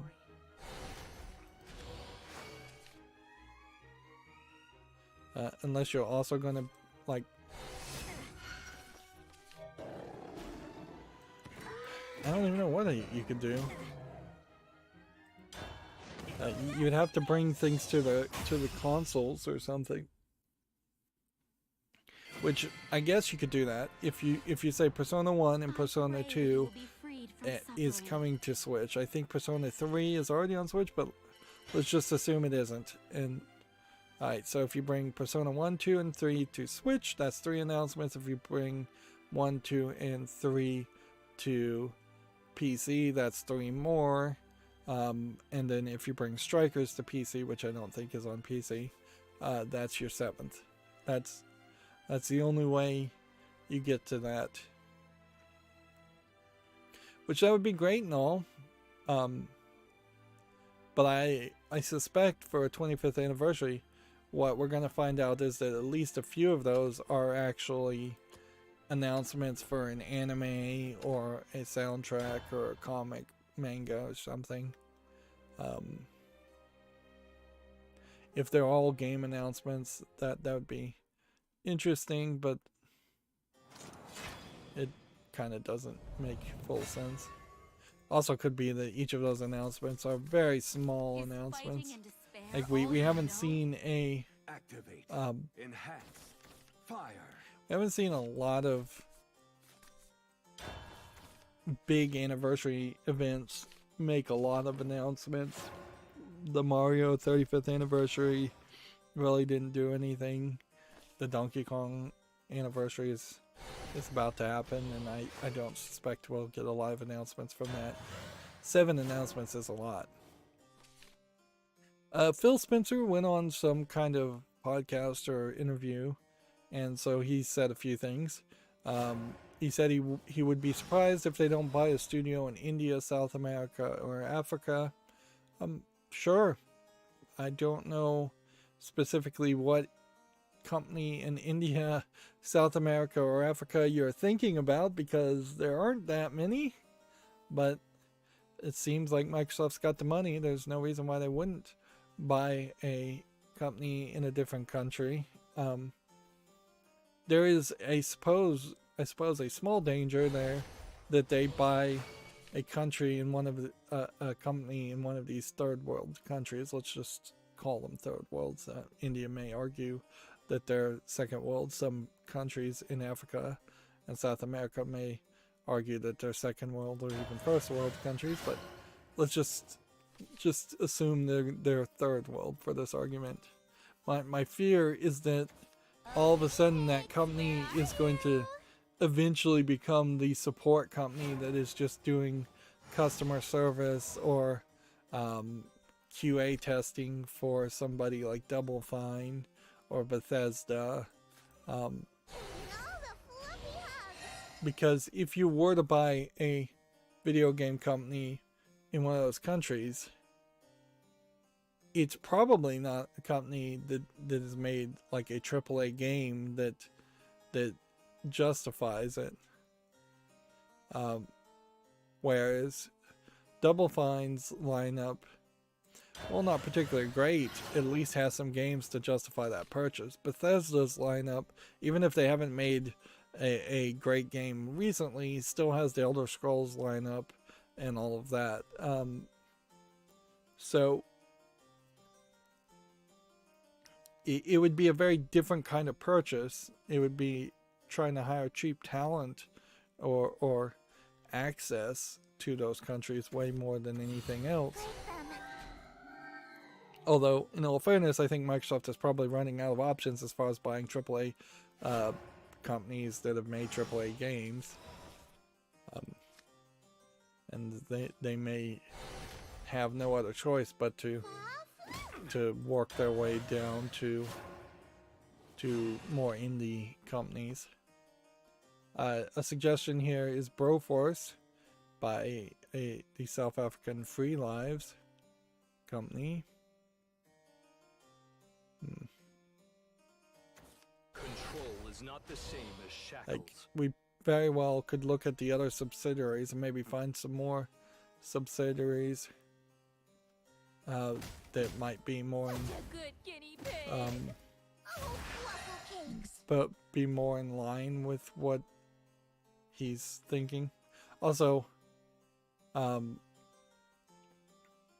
the way this is phrased, where he says he'd be surprised if they don't buy an Indian studio, probably means the question was asked to him, do you see Microsoft buying a studio in India, South America, or Africa? And he probably responded, I'd be surprised if we didn't, without really having anything in mind. Look to the zenith. Where there, I will rise. And there is a question. Theoretically, we assume that Phil Spencer really is in charge of Microsoft, but yeah, I wouldn't be surprised if he is more a figurehead as much as Gabe Newell is, and the actual decisions are being made by higher ups at Microsoft in general. I kind of would be surprised if that was the case, but it's a possibility. He is really more of a tech ambassador than anything else. I have all my health, so I probably should just play that. I will rise. Let's see, Video Game Chronicles says the Xbox new system update for insiders adds a quick resume fix and more. One of the things I think that this insider issue is going to happen is these are all just little fixes. I think they're going to try and implement a spending limit for kids accounts on Xbox. I think I saw that. Maybe it wasn't in this update. But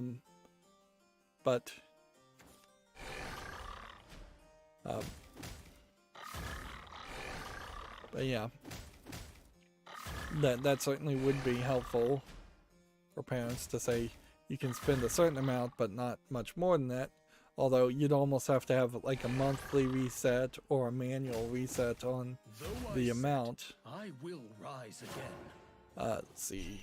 Red Dead Redemption 2's PC DLSS update is now out with a 45% 4K performance boost, plus Blood Money expansion has been added for online.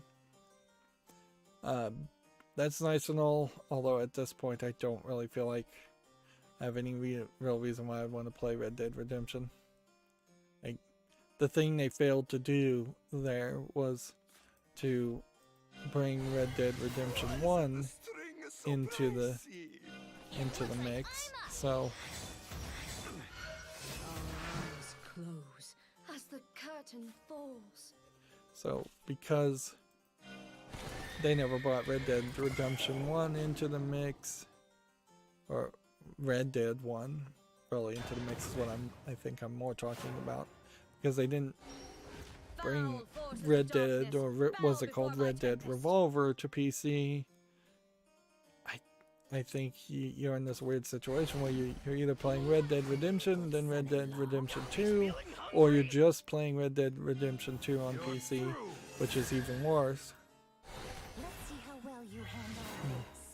Video Games Chronicle says a YouTuber, quote, fixes the Switch Joy-Con drift with a piece of cardboard. Putting pressure around the stick reportedly stops drift from happening. He's feeling hungry. Yeah, I'm surprised that there aren't more places where you could just buy a whole new thumbstick and replace it yourself. It's probably not super easy to take the thing apart and replace it.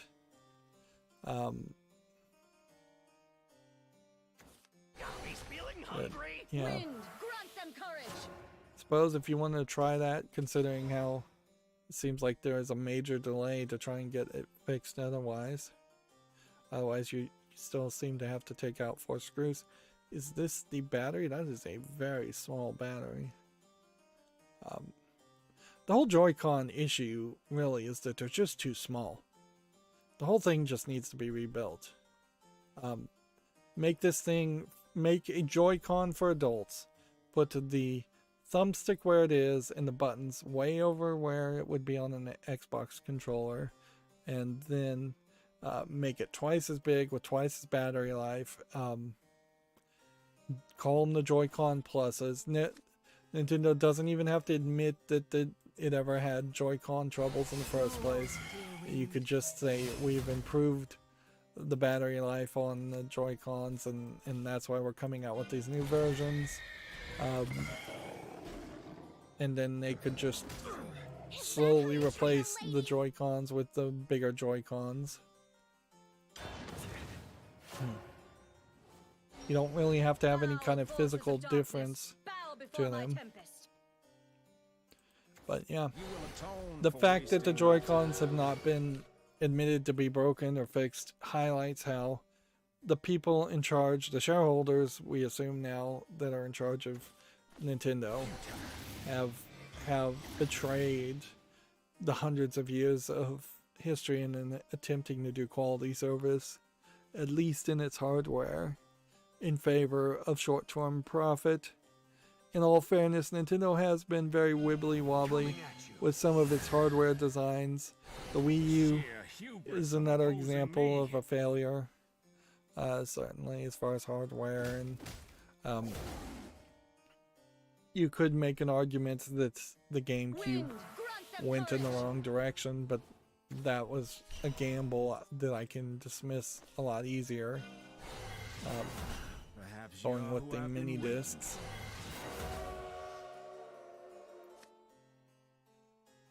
Okay, well, let's go ahead and evolve this so we can see. Well, that did nothing for me. I accept defeat. I should have evolved this. I could have won properly. But he conceded anyways. I pray that you will be freed from suffering. This must be a really good time to stream, to play Shadowverse. It's a terrible time to stream, certainly, 2 in the morning, but seems like it's a fairly good time to play Shadowverse. We are not running into a lot of struggle. Moving on, Stadia Pro developers will get revenue depending on how often their games are played, according to Video Game Chronicles, which that, once again, does not really feel like something that a lot of people would want to sign up for. Is Certainly. fighting and despair all you know? This one's for my family. According to Video Game Chronicle, NBA 2K22 gets a September release date and the franchise first female cover athletes, which apparently it's 2 females, according to this, looking at this art.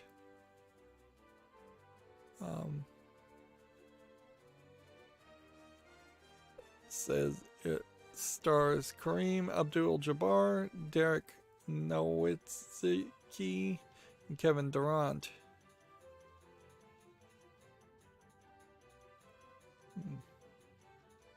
Which one of those is Dirk Nowitzki? Which one of those would be female? None of those are females. Chicago Sky star Candace Parker, 6-time WNBA star and WNBA champion Washington Wizards riser Rui Hachimura have also been confirmed. So it seems like there's going to be multiple versions of the image. So, you have a standard edition cross-gen digital bundle, 75th anniversary edition. I don't know how they get to a 75th anniversary. I guess maybe NBA is 75 years old. And then this is probably going to be a super limited edition that has the females on it. And the limited edition will never be in a storefront or anything like that. And I don't know if that people would really care, but I wouldn't be surprised if basketball fans particularly do care. If I was going to generalize a group of sports fans that are sexist, or a group of people that are somewhat sexist in their thinking, I think sports fans probably are in line there. You only have to look at the fact that NFL, no, there's no female equivalent really to NFL. NBA, WNBA is laughed off.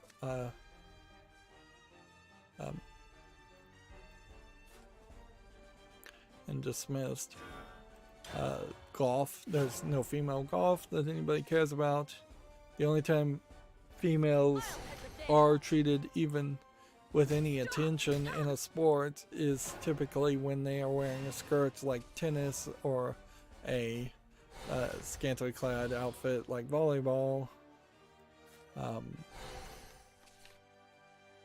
Yeah, even things like chess that are purely mental, there's still a long history of sexism, and it is a snake eating its own tail a lot of times too, because there was some sexist 100 years ago that said it was unwomanly to play chess.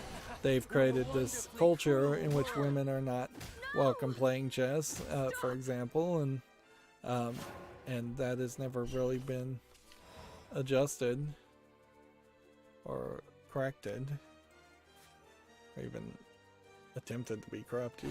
You're in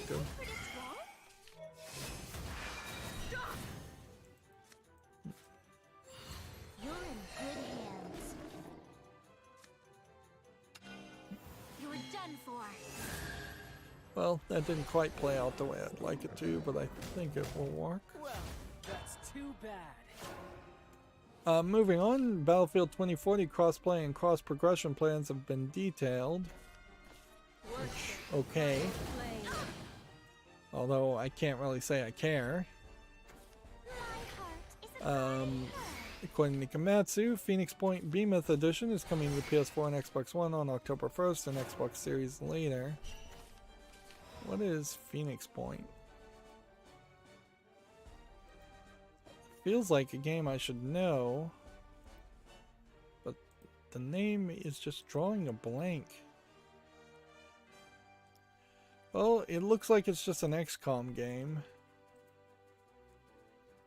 So, yeah, I'm not particularly interested in it. What is this weird feeling? Messed that up.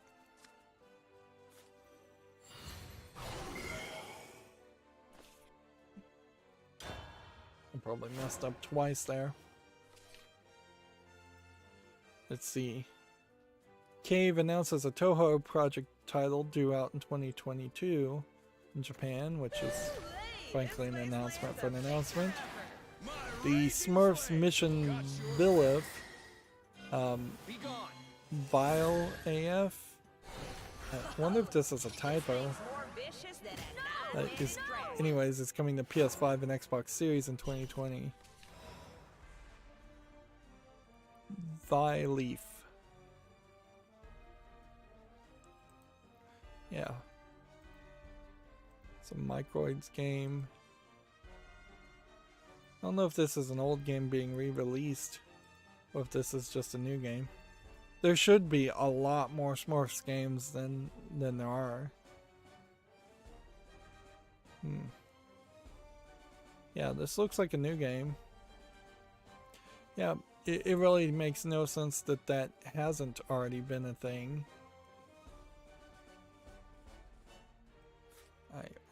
The only thing I can do is this. The real battle begins.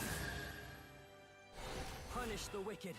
Spare the Now, I once again have failed miserably to It looks like I'm up.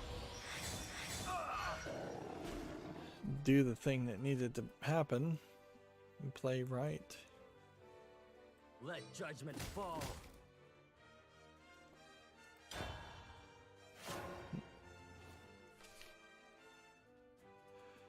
See, Cataclysm Shards of the Forest coming to Xbox One and Switch on August 13th. This looks like it's a card game.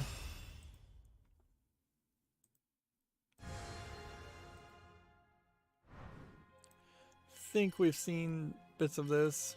It's slightly interesting, but could be pretty dull too. Record of the Lotus War Deadlight in Wonderland final update is now available. It's currently on sale for 20% off. This is the kind of side-scrolling Lotus War game, which I don't think is particularly in line with the other Lotus War games. If there are other Lotus War games, and I'm not just thinking of the anime record of the Lotus War, which I might be. Let's see, according to Gametsu, Pipeworks Studios has established a game called Timbre Games, led by industry veterans Joe Nichols, Zoe Kornoi, and Jeff Coates. The Joe Nichols was the president and general manager of Maxis, but Maxis hasn't been around for a very long time. Zoe Carnot was the former producer-director of the story campaign for Gears of War series at the Coalition, and co-founder and studio creative director Jeff Coates worked as an art and creative director on Company of Heroes, Dead Rising 4, SSX, and more. So that's a interesting mix of people, and it probably highlights how much of establishing new teams is just personality based more than skill based. Nier Automata's upgrade patch for Steam launches July 15th. Finally, it's been like a year and a half since Nier Automata should have had an update. It's probably been even a little longer than that. Clearly, they only are getting this out because it's suspected that this is going to get a patch for the PlayStation 5 also, and so they probably were working on the PlayStation 5 patch and the PC patch in tandem. And it's just another instance of Japanese companies still not putting their full effort into PC gaming.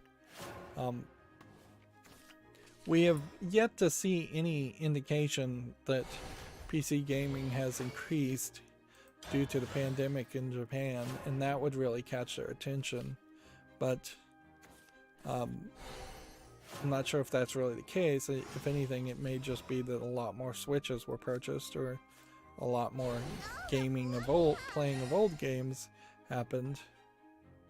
Like, it would probably be better for the video game industry in totality if the Japanese audience became less fad chasing, and they actually went back and played a bunch of their old games.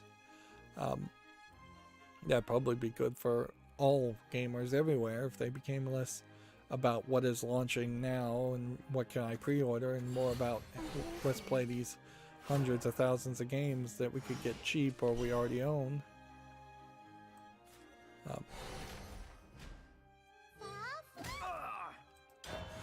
For my own massive backlog of games, I am starting to feel a little bit more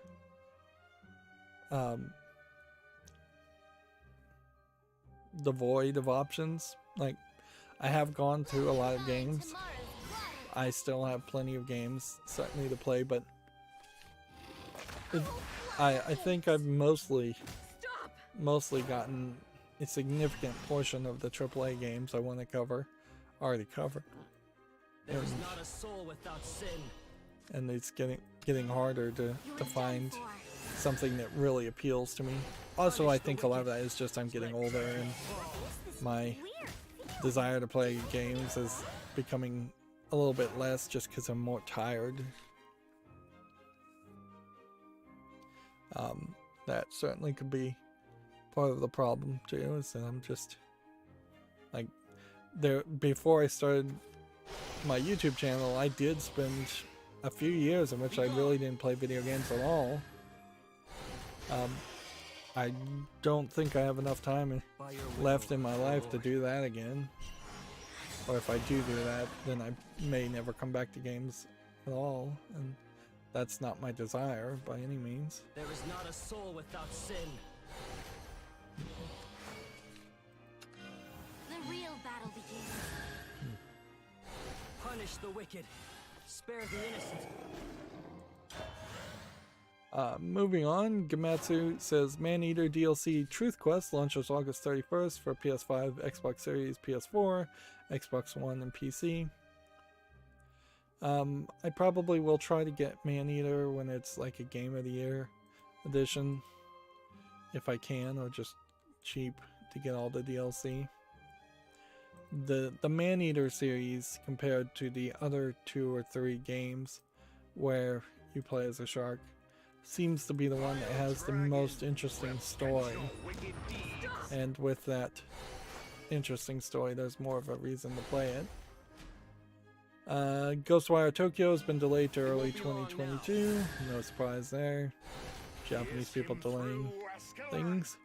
This is slightly surprising, but not incredibly surprising. Nintendo has announced, Nickelodeon has announced a Nickelodeon All-Star Brawl for PS5, Xbox Series, PS4, Xbox One, and Switch. So it's Smash Brothers, but with Nickelodeon characters.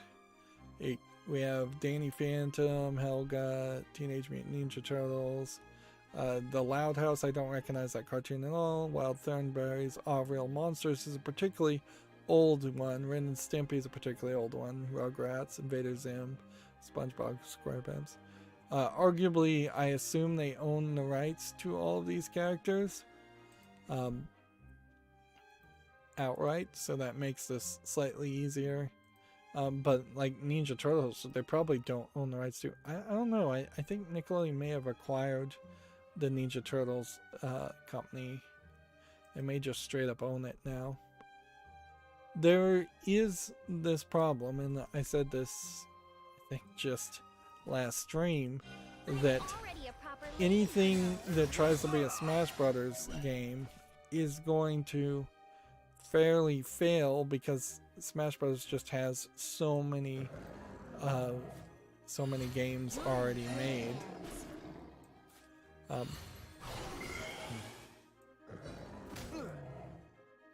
So with this initial announce of characters,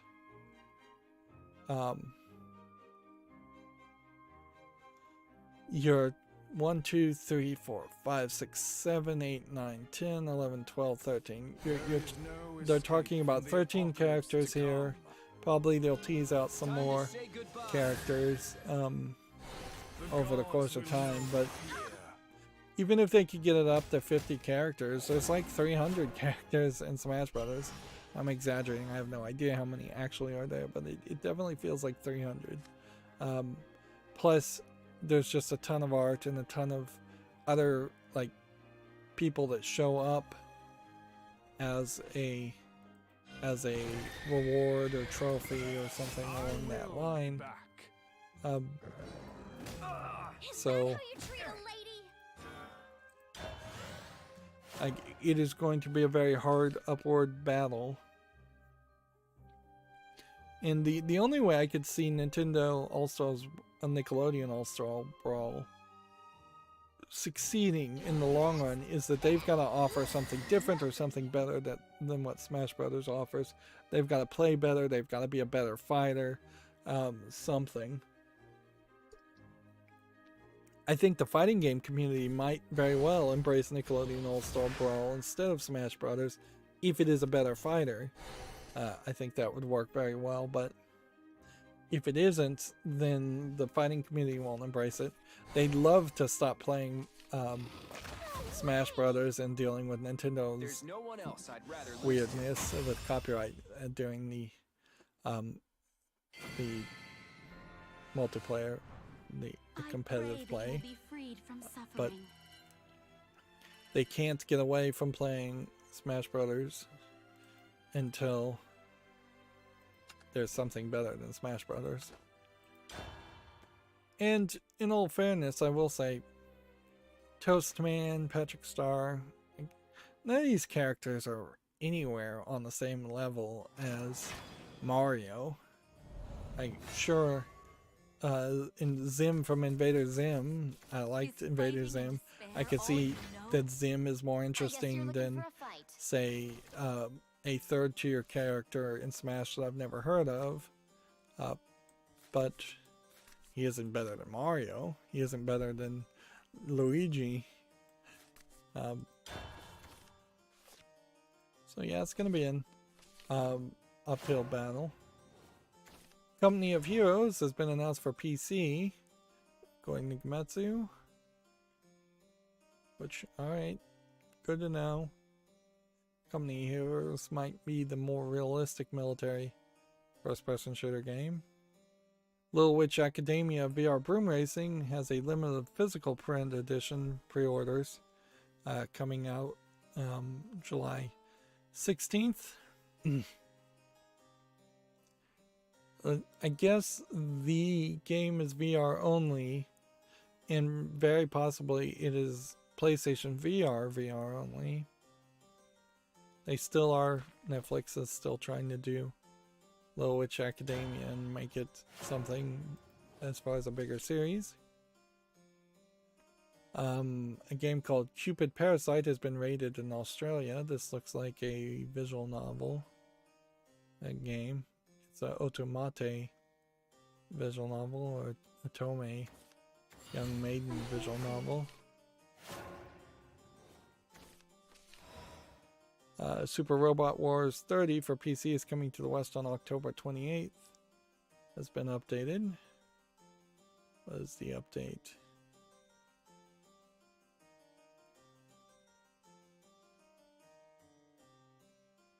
I don't even know. I'm not even going to bother to figure it out. Here we have a game on Steam called Fuga Melodies of Steel. which seems like you play as these like cat characters running these giant tanks. This might be more of a resource management game than anything else. They're calling it an RPG. Interesting. It's an interesting like art style for these giant tanks, but then also cat characters. It's gonna be French full audio. Is this a French game? I might explain the weirdness, because it doesn't come off particularly anime. Like, I could see that this was probably drawn by an Asian group of people, but you're not getting a feeling here of anything that feels in line with that moe art style that's so prevalent in anime these days. I'm gonna put this on the follow list. I'd like to see people's reaction to it. I could see a lot of people just immediately dismissing it as a furry game, but we have to remember a lot of cartoons and comic books for kids were anthropomorphic animals before furrydom ever existed. Gametsu has a Illmatic Envelope Swamp launching October 14th in Japan, which looks like some kind of shoot 'em up game. Famitsu review scores for issue 1702. Grand Shinchan got 32 out of 40, so not very good. Which is fine, because I was fairly certain this Crayon Shinchan game was never going to make it to the West, and there's a decent chance it wasn't very good. Skyward Sword HD for the Switch got 34 out of 40, which is barely above average. Into Utawaro Mono Zon 2 got 31 out of 40, so 3 games came out, and most of them pretty bad. I guess Today we'll we'll hit lift that. some heavy scriptures.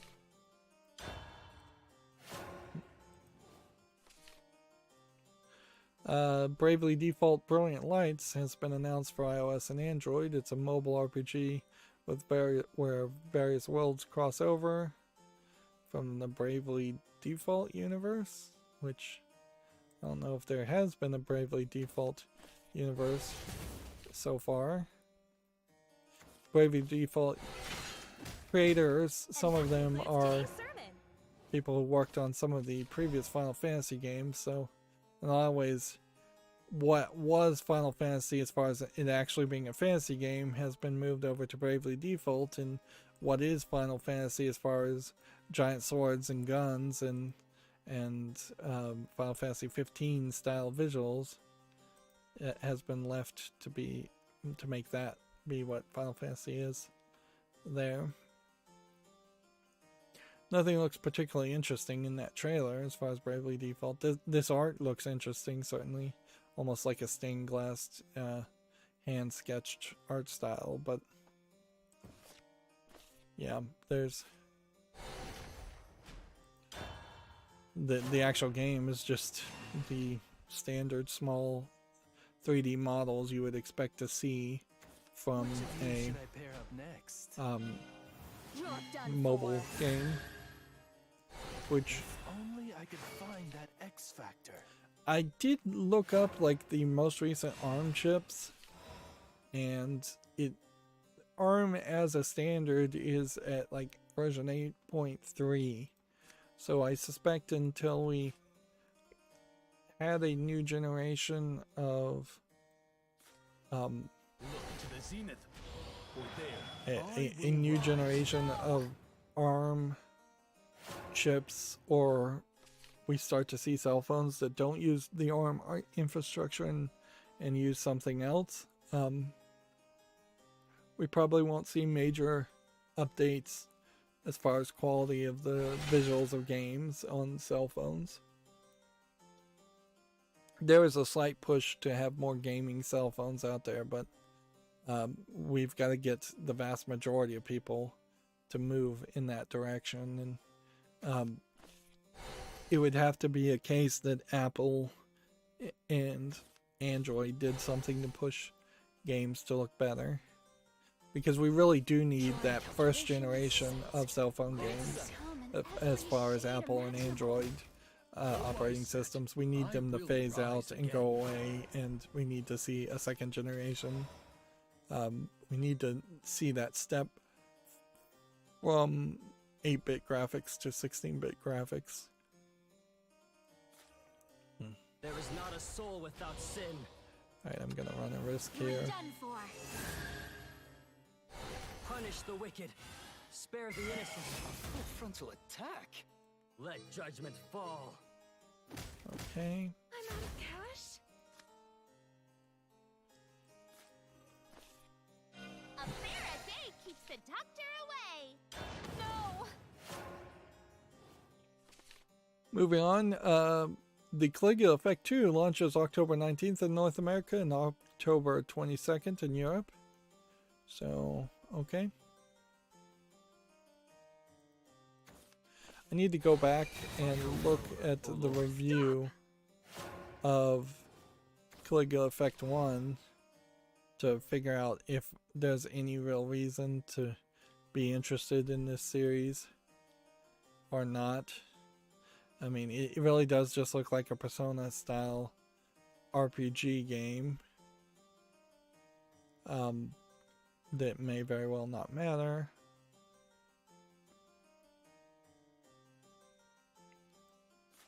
Let's do this one, this one, All the fluffy hugs. On to the next experiment. and this one. A bear a day keeps the doctor away. Harder, faster, holier. Evolve this one The real battle begins.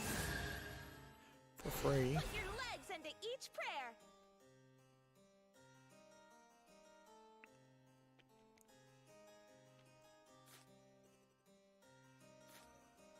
I'll go ahead and do that one too. Unbelievable. A game called Giga Bash launches in early 22. Glorious Has a flower trailer. blooms Let's over her homeland. see what this trailer Nothing looks like. stops me once I got my speedy boots on. Ah, this is one of those kaiju battle games. Although it seems like you are more of a super robot fighting a kaiju more than being a kaiju. Monsters come in every shade imaginable. Yeah, I don't know if it seems like you are playing as the giant monster kaijus more than the super robot. Maybe it's a little bit of both. This isn't the game I think I've seen before. And looking at this, it seems like you've got one robot, super robot character, and then 1, 2, 3, 4, 5, 6, 7 robots. Which, yeah. There's something there, certainly. How did I miss that?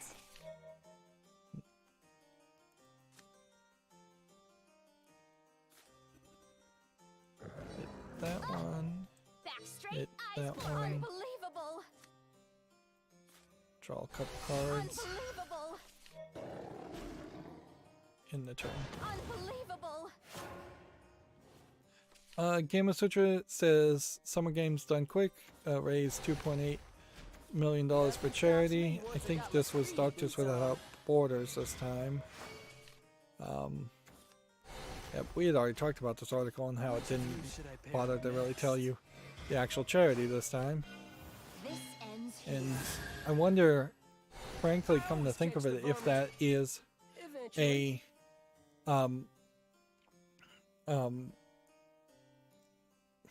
whether that is a culmination of their total earnings or if that's just the most recent event. Sounds like it should be the most recent event, but I wouldn't be surprised with the pandemic if they Son of a they gun, really ain't ya? just added Rapid fire. previous donations together. Rapid fire. Yeah, I just heard on Reddit that this charity in New York called Cars for Kids is actually a pretty terrible charity according to Charity Navigator. I'm not going to get into much more details than that, but you can check it out if you're interested. And it's always wise to investigate whatever charity you might be donating to. Also, I wouldn't be surprised if people just don't have money to donate On to the next experiment. money and all anyways. You're in good hands. Impressive. Looks like you are. Gamma Citra has a blog here, UX design balancing information and expressiveness, analysis of UI information presentation of games, which certainly there is a case where you get into a scene like this where it's spending most of the screen to show you the sword and then all the important information is on the side. Or you have an anime girl here that doesn't really show you much of anything as far as what she has equipped, and all of that's on the side. Or you have a menu like this where you're not even really certain what you're looking at. All of these have the same issue, that each of these games is not in English. So can you figure out what is trying to be told to you in these screens if you can't read the image? That's what I'm taking away from it, just looking at these screenshots compared to it. At a certain point though, since every screenshot is not in English, it seems like they're just picking on Asian games in particular, which is almost a fair argument to pick on Asian games because they can be incredibly cryptic and heavily reliant on the text. Like, I could probably figure out, if I could see these icons from 10 feet away, that each of these is probably an attack, a defense, a speed. This is probably defense, this is probably attack. This might be an armor, this might be a speed. And the plus zeros here probably mean that you don't have any bonuses. No telling what this is. It's probably a special secondary attack or ability. But I wouldn't be able to get through this menu. I can generally understand that these items floating around here might be skills or might be equipable items. But yeah. A certain level, what I take away from just skimming those images, and I'll leave people to read the article if they really want to read the article, though, is really just how much of the game should probably be. Yeah, I've gotten all the daily quests done. Like, how much of a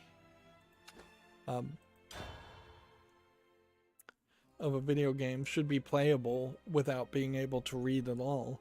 If you can put somebody who's completely illiterate in front of your game and they can play it, that's probably a great thing. Although in a lot of games, it doesn't. I mean, that's not going to be a target audience. Young kids game, yes, you should be able to skip all the reading and still play it. But even Dead Space 3, as I'm playing it, there's a ton of pick up, like, read these books type logs, and I'm not reading them. I have like zero interest in reading any of the text logs. Either they were important enough for them to hire a voice actor to make an audio log, which are also in Dead Space, or they're just unimportant backstory. Particularly in Dead Space 3, because the story, you know they don't care about the story in Dead Space 3. You could have told that from the beginning. Even compared to like Dead Space 1, which had a running narrative, here it is just an experience where you talk to people when you need something done, and they tell you how to get that thing done, and that's it. And what's worse about Dead Space 3 is that there are at least a couple points where they don't tell you how to get something done. Like, I got locked in one room being attacked by the super zombie necromorphs over and over again, and they don't even bother to tell you that there's this puzzle in the middle of the room you have to find, and then they don't tell you that you're supposed to solve the puzzle to complete a circuit. You're just supposed to figure it out or die several times attempting to figure it out. From the looks of it.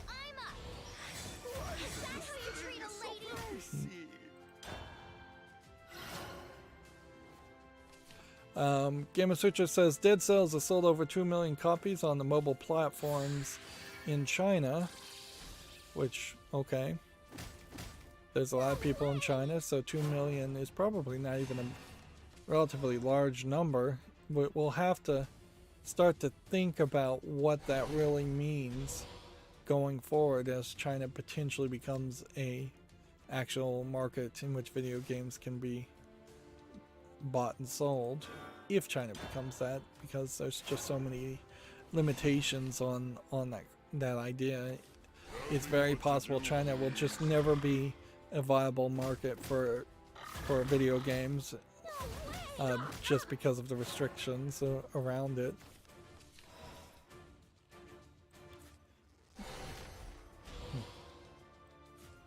Today we'll lift some heavy scriptures. Okay, well, thought I was gonna heal something. Game of Switcher says how a happy accident inspired the narrative adventure Lost Worlds Beyond the Page. This is another game kind of getting special coverage because it's going to be highlighted at IGDF. Arguably, this is one of those games. These kind of articles are things I should not bother to read at all. Looks like this might be a somewhat typing game. Maybe, maybe not. Maybe it's just a platforming game.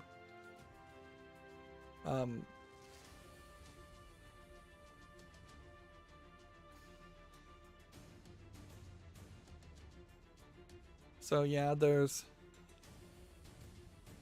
I shouldn't look at these articles. I'm gonna start filtering them out because there's no reason that this game, and there was no reason that the previous game deserved special special coverage. If they're interesting games, we'll have interest in them when they come out, and we shouldn't be interested in them before that point. Seriously, the only one I can damage is this? You're done for.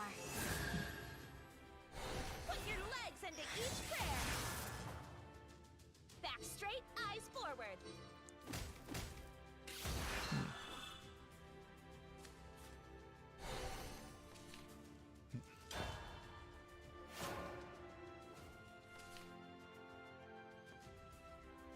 Talked about that. We already talked about that. Respawn has said to Gamma Sutra that Apex Legends and Titanfall hackers are hampering development. I feel like I saw an article saying that Titanfall has like only 2 people working on it and everyone else is working on Apex Legends. At a certain level, though, the hackers are not asking for development. They're asking for bug fixes and improvements and corrections. Development, as the word may not directly immediately imply, means you're making something new. And while maybe the Apex Legends fans would like something new, the Titanfall hackers want Titanfall supported, fixed. At a certain level, this is also a little bit of whininess, though, considering how the only reason their game is hackable is because they didn't program it right in the first place, and now they're just trying to shift the blame around the fact that people are mad at them for not making a good game and not supporting their games. They're trying to shift their laziness and the blame back on the hackers and going, oh, well, we can't make games. So they've effectively made a catch-22 where they weren't putting the effort into the games to begin with. Now they're saying we can't put in the effort because of hacking. I wouldn't be surprised if we see Respawn as one of the companies in the next wave of companies that either go out of business completely or get acquired and chopped up, because Yeah, I don't think Respawn is going to have a good name around it. Although it could just be like the next EA and stick around forever. That is a possibility too. Game of Sutra has an article here. Google is introducing play as you download games with Android 12. That's interesting and all, but Do not seek what is not there. there's kind of two types of games on the Android storefront. There's games that are less than, say, 10 megabytes and will download almost instantly anyways on a good speed, good internet connection or cell phone connection.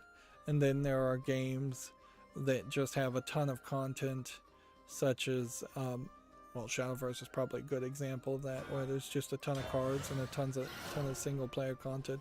Hearthstone had a ton of expansions. So yeah, sure, you can number some content and say download this first and make it happen a little bit faster. That's fine, but it only takes you so far, because either you put a long load section, and I've certainly seen this on some mobile games where you download what is a 10-minute anime movie and you're watching this intro movie while it's in the background trying to download hundreds and hundreds of megabytes of information, and that's pretty much all you could do. Unless they were going to do something crazier and integrate like streaming to the games, and that's not what they're saying they're doing. If you were just streaming the game off the server as the rest of the resources were downloading, that might work, but then the streaming would also be taking up bandwidth, so it doesn't really save you much time at doing that.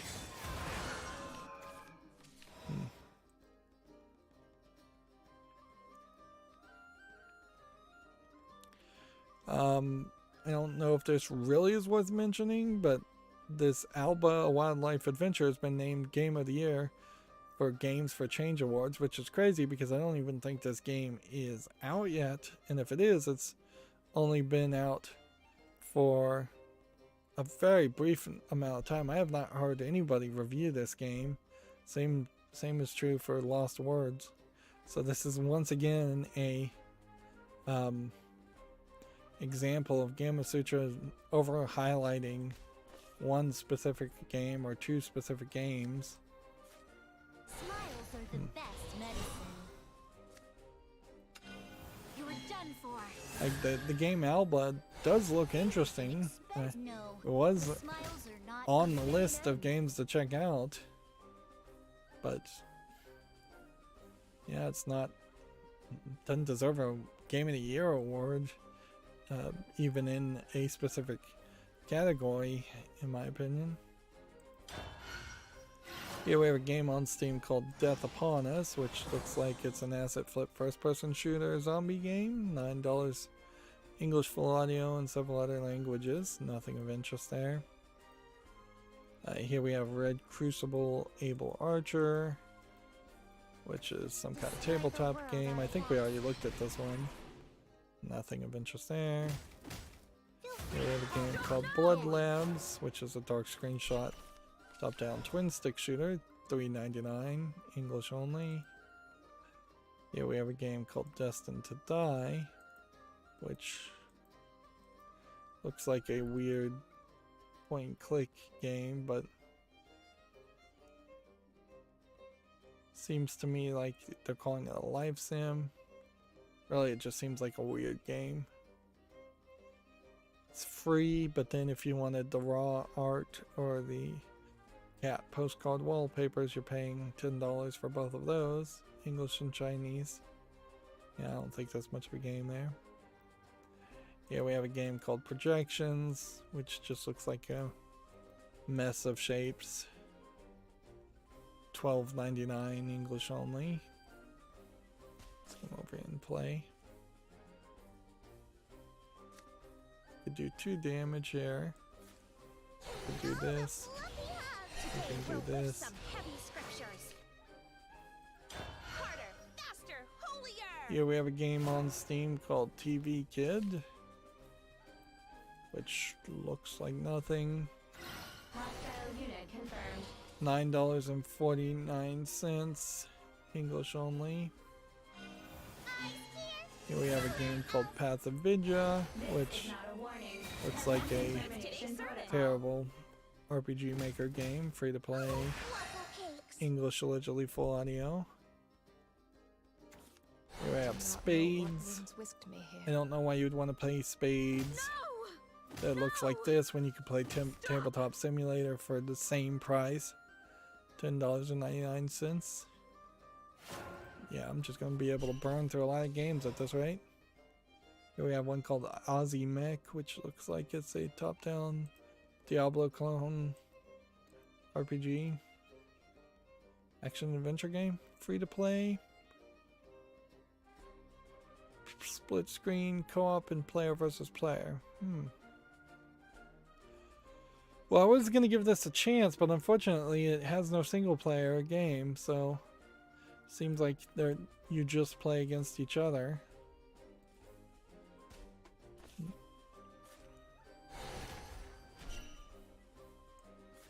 hit this.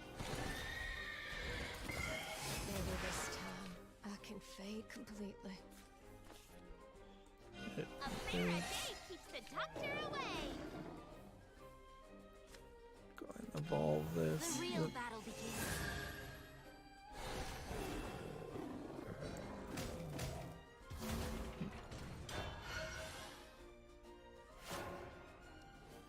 Here we have a game on Steam called The Chameleon.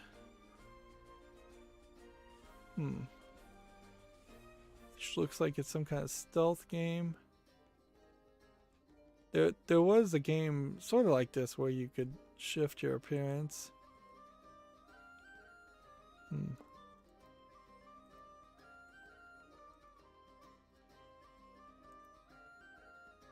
Yeah, but I don't think there probably is a game here worth playing. 100% $8.99. I'll give it a follow. I've been able to reject a lot of games today. Here we have a game called Triversal, which seems to be a kind of physics wiggle game. I was so lonely. Almost like cut the rope. A spin and a twirl, a spin and a twirl. There's our puppy the game. Looks like it might be an interesting little puzzle game. $11.99 English only. Certainly this will be how many people actually review it and say it's good, and how many levels it has. That would be the thing. It seems to have some kind of streamer element built in, but games these days are tending to have those type of elements added in to almost a lot of games. I won't say almost all. Still plenty of them that don't have something like that.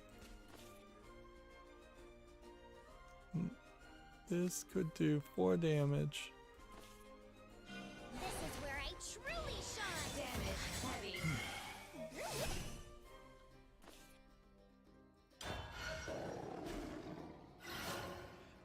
Here we have a game on Steam called Mecha Fighters, which it doesn't look like anything.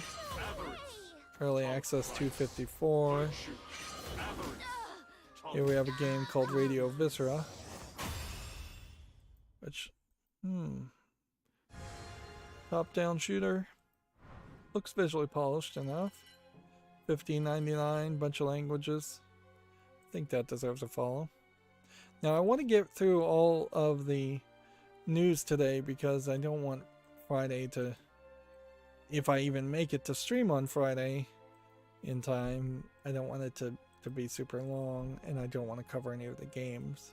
But I don't want to have so many games left over from Wednesday and Friday that it's a super long Monday on Monday. This is historical jigsaw puzzle game. I mean, it's a jigsaw puzzle with historical images. What can I say? $1.99, not something that would interest me. Here we have, let's start another game. Just trying to get victories just to go up rank, I suppose, more than anything. Here we have a game called Outsider Afterlife, which seems to be a collection of puzzles and kind of a point-and-click adventure type game. It's $8.99, English full audio, several other languages. Yeah, I think we can put that on the follow list and see what happens. See how people like it. Here we have a game called Earth Marines, which, yeah, doesn't look like anything that would interest me. Top-down shooter, $1.79, English and Russian. Here we have Cricket Captain 2021. This is a simulation game, not actually playing cricket. $24.99. I don't imagine that there's ever going to be a point where cricket makes sense as a video game, because cricket is just this like super long running sport that you would play when you just have a giant field and a cricket bat and a ball, and that's pretty much all you need. And that's the beauty of cricket, much like how soccer, really you just need a soccer ball and a large field and maybe some sticks to form a goal, or an actual goal net. But yeah, cricket also, on top of being easy to set up and play in real world, is super long, which soccer does not have that problem at all. And that's why I think soccer games are slightly better as video games so far, the ones I've seen. Here we have a game on Steam called Submarine War, which looks like nothing of interest. 79 cents, English and Chinese. Here we have a game called Miss Cat in Mars, which looks like it is a platforming game of no interest. 59 cents, bunch of languages. Doesn't look terrible, but it is very orange. Here we have Junebug versus Evil, which looks like another top-down twin-stick shooter game. There might be something to this. This has a little bit more visual polish. $9.99, allegedly full audio, early access. I'll put it on the follow list. Boy, I would be happy if I could just see the beginning of the end right now. We have new scuffed epic visual novel, which looks like nothing. Looks like a joke. 79 cents, English, full audio. Here we have a game called Cubia, which looks like a cube puzzle game, laser puzzle game. We're calling it a puzzle platformer. It's not out yet, so I'm just gonna choose to skip it. Here we have a Reverie Knights Tactics Prologue, which means it's a demo, which means I don't really have to pay any attention to it. Although this game, Reverie Knights, does look slightly interesting. We'll wait for it to actually come out, if it comes out. Here we have a game called Euros, A Trip Through Shadows, which looks like a maybe Metroidvania hack and slash game. Yeah, it's tagged Metroidvania. Early access, free, English only. Now that's weird. I don't know how I can justify an early access free game. I'll put it on the follow list, but if this game comes out and it's totally free, then it's probably super short. And there's probably no reason to review it. I could just say check it out if you're interested. And so yeah. If anything, we would want to see a case where more games are free in early access, but then there's some update that makes you pay when it's out of early access. Maybe not take away the free early access mode, but release a different version and make that for pay. But Steam has not really made that work. so far. That's not really been an option, and certainly you run the risk of alienating a lot of people if you did do something like that. There is not a soul without sin. You're done for. Punish the wicked. Spare the innocent. Let judgment fall.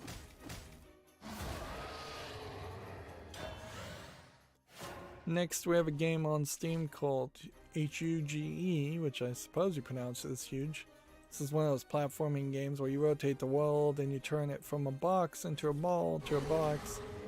I don't know why there's so many games like this. We've seen 4 or 5 of them. It's $1.29, bunch of languages. It never really struck me as an interesting concept. Here we have a game called Deconstruct, which I think is probably an asset flip visual novel.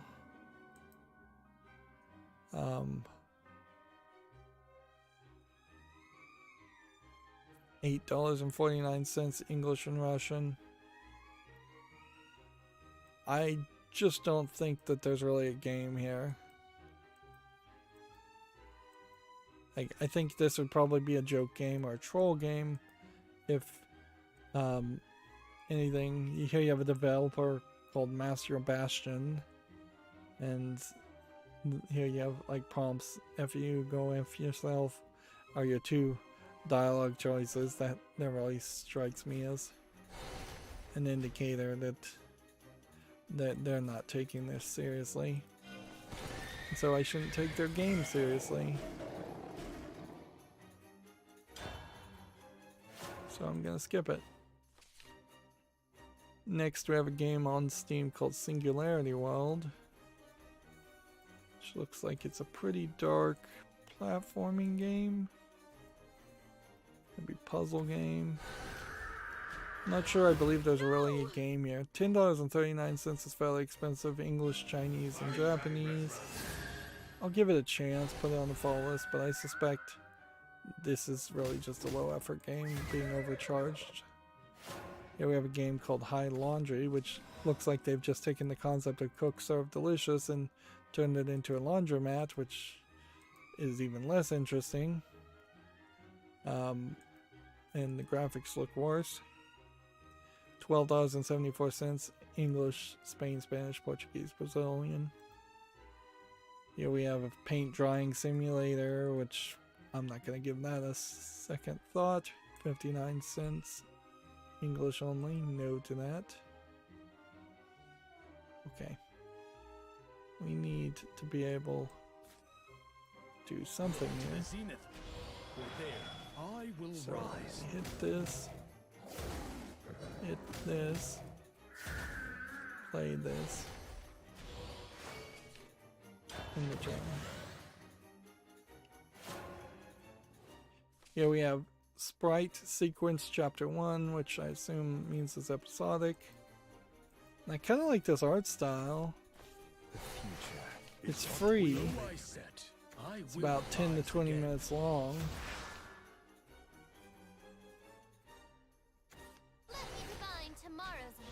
They started this project in 2016, so 5 years, and they've gotten Chapter 1 done.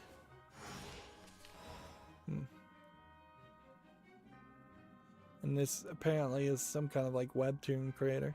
Webtoon is one of those communities I think that exist, and people who know about it a lot, and people that don't know about it don't know anything about it. Smiles are the best medicine. Okay.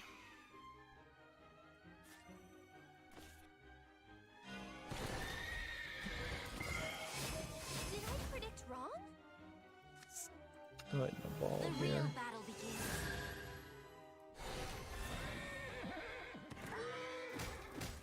Did I predict There wrong? definitely are artists out there on things like Webtoon and several other sites putting out comics, putting out just stationary images, putting out fanfics.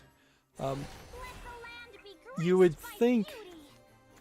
there might be a better way to merge all those artistic creations into a single community and get them highlighted a lot more. You'd think Reddit would highlight the cream of the crop of that stuff, and it just doesn't, because at a certain point they're just niche markets, and niche markets are never going to be fully served in a generic environment.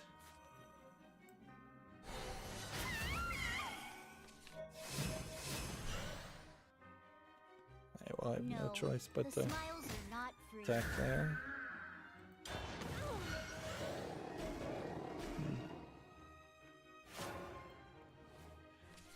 Next we have a game on Steam called Stickman Escape, and pretty much any Stickman game, don't think I really want to play it. This is also fairly late to the party as far as Stickman games, and typically these Stickman experiences are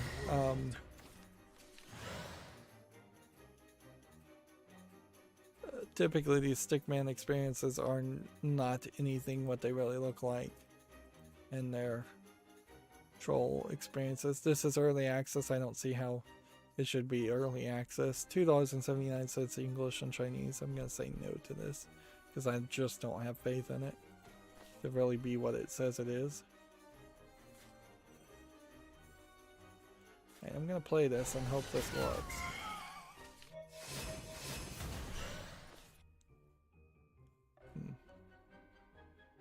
Thus, the world ends.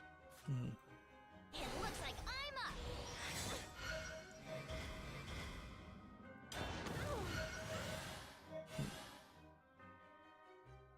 up. Next we have a game on Steam called Brick Bayou, which doesn't look like anything. 99 cents English and Chinese. Here we have a game called Riddler's Ted and Pet, which is just a Picross game for $2.99, several languages. Alright, I can see the beginning of the end, good. Here we have a game on Steam called Replicator's Defense, which looks like nothing. The good news also, starting so late, is almost certainly there's not going to be any new news to cover. This is $1.49 English and Russian. Here comes the tidal wave. No way! Here we have a game called There May Be 99 of Us, but we have to win in 99 turns. Some like terrible RPG game. $3.59 English only. Here we have a game just called Box Pusher, which is a box pushing game for 59 cents. Here we have a game called Splash Road, which looks like nothing, for 59 cents. Here we have a game that is all in Asian languages and looks like it is half visual novel, half Minesweeper? Nope, not today.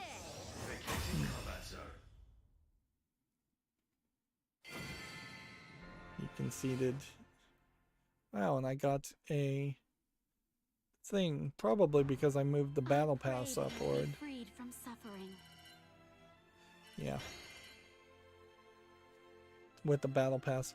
They really need to integrate the battle pass just into this one screen. It's stupid to have it pop up over the other things.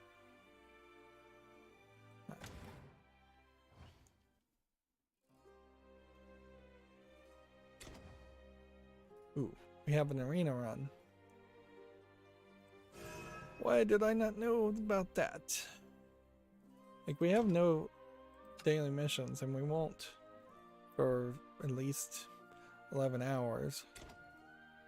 So we can pretty much just lose in an arena run, and it probably won't even be like that difficult to just lose an arena run fairly quickly. We'll be done with all the news by that point.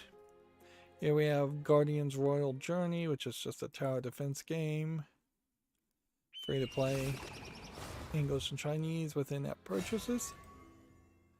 Here we have Ultimo Soccer UDC, which doesn't look that interesting, for $2.99 English, allegedly full audio. Here we have a game called Chromopoly, which looks like it's some kind of Monopoly clone, but it's maybe slightly different, maybe not. I mean, it looks pretty much just like Monopoly. And it definitely doesn't look better than Monopoly by any means. Early access, free to play, English and French. Online PvP only. That's the main problem, I would say, with it.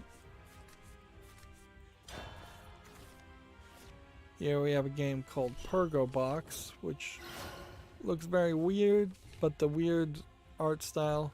I mean, I'm not sure if this is supposed to be an art style or if this is just bad drawing. Arguably, I would say this is probably bad drawing. But there's definitely some weirdness here. And when something is this weird, it's hard to immediately skip it. It says it has 3 hours of experience. It's English and Japanese. It's free. Alright, I'll put it on the follow list, see if people review it. Here we have Digital Expo Center, which seems to be some kind of software to help you run a digital expo. Although at this point, it's probably way too late.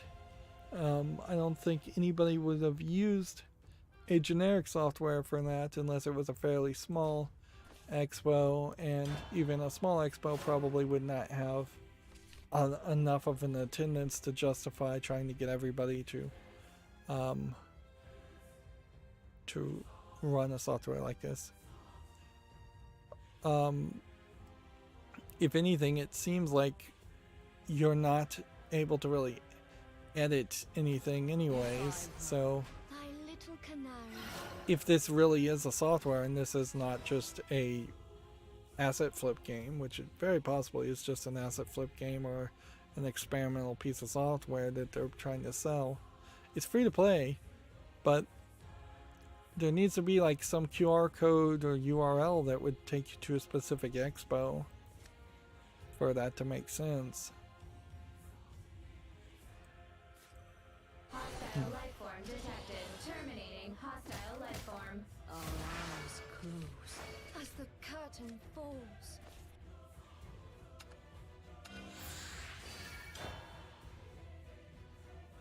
Let's see. Next we have a game on Steam called Horror House, which looks like it's a dark screenshot horror game. Yep.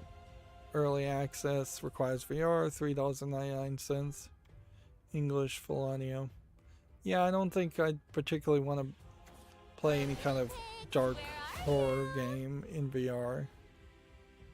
I mean, honestly, looking at this trailer, when you actually do see the monsters, the creepy ghost girls, they don't look terrible. And it seems like you can actually fight back with some kind of cross or holy water flamethrower type ability. So it does have some things going for it. It just, I don't think, has enough going for it.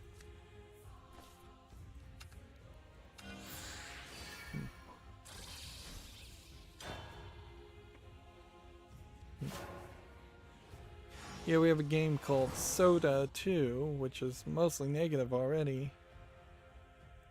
Let's see.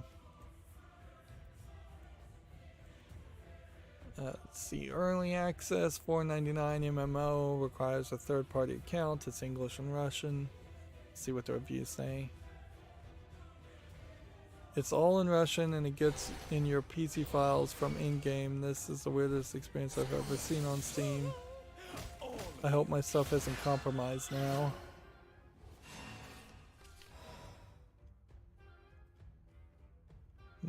Can't access game, pay $2 for nothing, stupid game. So apparently this is one of those instances where somebody managed to upload a game that either has no files or doesn't run. I don't know why Steam still lets that happen, but they seem to do. I'm gonna get rid of one of these. Although it wouldn't have made more sense to get rid of that, wouldn't it?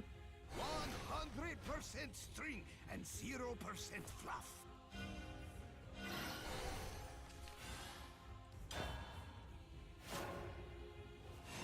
Let's see. Next, we have a game on Steam called Hideout Face Your Fears, which looks like it is a post-apocalyptic survival horror game by the tags. Seems like a Last of Us game type experience. Doesn't look terrible. Such a good guinea pig. Early access free. Again, don't understand why these games are free. English full audio. I mean, I'll put it on the wish list, but at some point I'm gonna have to go through the entire fall list and just say, let me look at every single free game and reconsider whether these free games deserve to be here or not. Tell me what to do, please.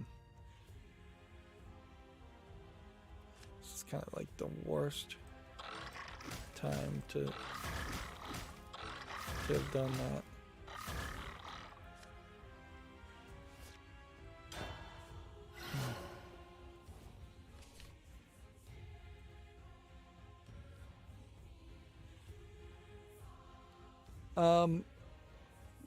YouTube and YouTube Gaming has put out a thing where and new features where you can have availability for clips, polls, and subscriber only chats. Hostile unit confirmed. So clips is now rolled out to all gaming creators with 1,000 subscribers or more, with plans to expand to all creators in the future. Subscribers only chats, live chat with just your subscribers, now available to all streams. Now remember, on YouTube, subscribers are All of you. people that are subscribed to your channel, I think, This is not a warning. not just supporters. People that are paying a monthly fee for your channel. And then polls in the chat, I mean, they're really late to the party, certainly.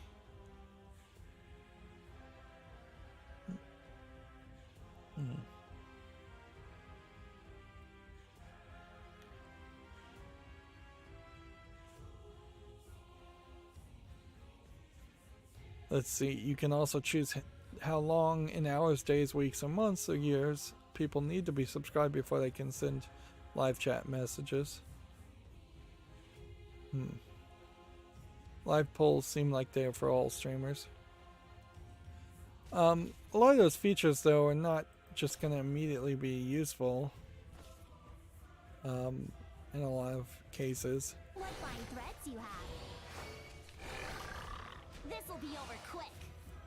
If I were thy little canary. Okay, so if I hit this here, and then this here, Did I do okay?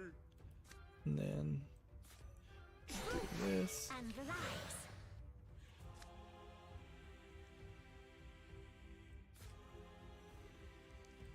just do this, I guess. And relax. Everything was a lie.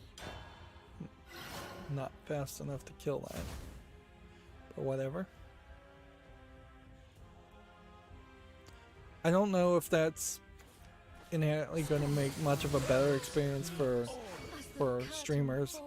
It kind of feels like it's something that really would only help big streamers, and it may just make a worse experience depending on how it's implemented and treated for viewers.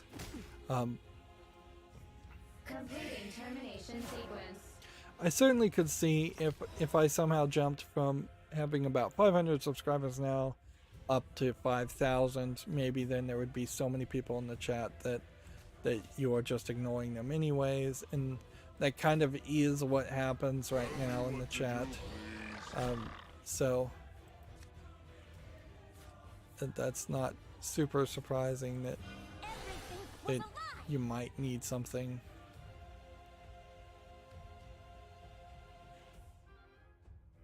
To assist you there. The truth will cut you down.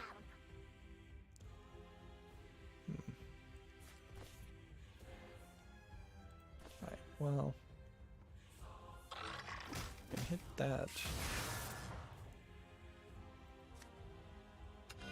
Begin. Guess we can evolve here Tell me what to do with my like this. and do that. Damage heavy.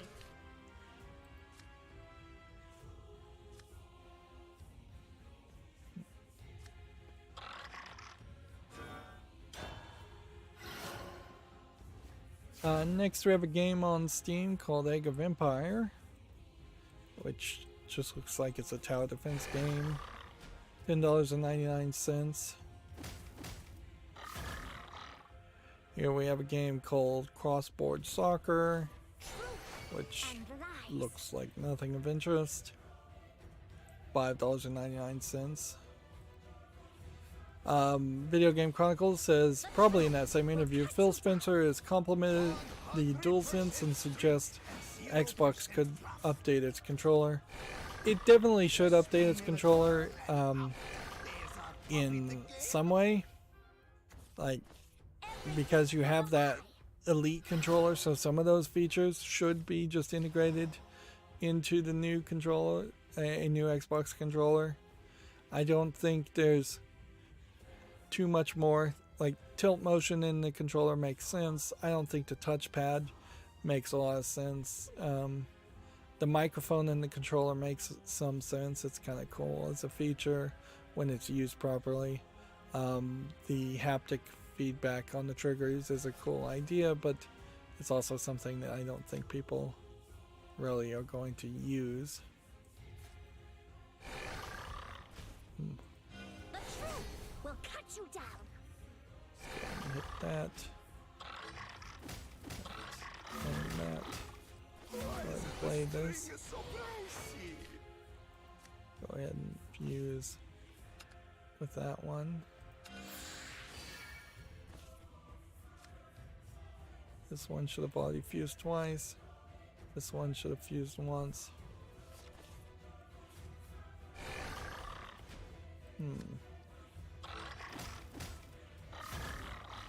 Yeah, but nothing I do actually matters, does it? Because I'm about to die. What adorable. Oh, well. If I can somehow survive this one turn, if he cannot do one single damage to me. The quote is, we kind of look at some of that and think there are things we should go do. I think the rubber around the control sticks needs some improvement. It tends to tear. I think it wouldn't be crazy to have a way to change what the button prompts say on the controllers, or have a Japanese version that puts the buttons on the other side. That would be fine. This connector on the bottom probably could just be USB-C, and you at that point you could probably get rid of the headphone jack and just have a USB-C to this connector. There hasn't really been an accessory that's made good use of it, not like a chat pad or anything. Just making the controllers better so that they don't break as much is kind of a major improvement, I think. I kind of wish there was a third button that was in between the trigger and the bumps on the back, because I don't have the dexterity to use my middle finger to pull a trigger when I also need to hit the bump button. So if there was some way that I could get my finger on both the trigger and the bump at the same time and push both buttons at the same time, that would be appreciated. If there was some way to maybe pull the trigger so it swung the other direction and just was a short throw click instead of a long throw trigger. That would be interesting. Yeah, I'm also wondering when I'm ever going to have time to do this single player story catch up. I may have just abandoned that, frankly. Theoretically, I should do more of the arena stuff, but let's not do that. The VR aspect is mentioned here in this article as I'm skimming it, and that is the challenge, certainly, is that how do you get a controller, any controller, to work in VR? And until we can figure that out, there's going to be a lot of oxygen taken out of the room to try and make VR controllers that make sense. And there definitely might be an argument to stop having people have to put their arms inward to hold a controller that is one controller, and just let them naturally have two controllers that are in each hand, and you can move your hands around freely if you can get all the buttons to work that way. If Microsoft went that way, then Sony would be the outlier, since the Joy-Cons are already like that for the most part. Next we have a game on Steam here called Dream Engines. You can see it's mixed. It looks like it's a tower defense game. In all fairness, it does look visually better than most of them. $26.99 English full audio. That's really expensive. Here we have a game called The New Earth, which looks like it's just a Chinese low effort game. 99 cents. One thing that does stand out here is you don't see a lot of what look like simulation or real-time strategy games from Chinese developers, and you don't see a lot of space games from Chinese developers. We already talked about that. Let's see, I think we already talked about that. Gametsu says Button City for PS5, Xbox Series, Switch, and PC launches on August 10th. We have a trailer of what Button City is. Why did that go full screen? I didn't mean for that to go full screen.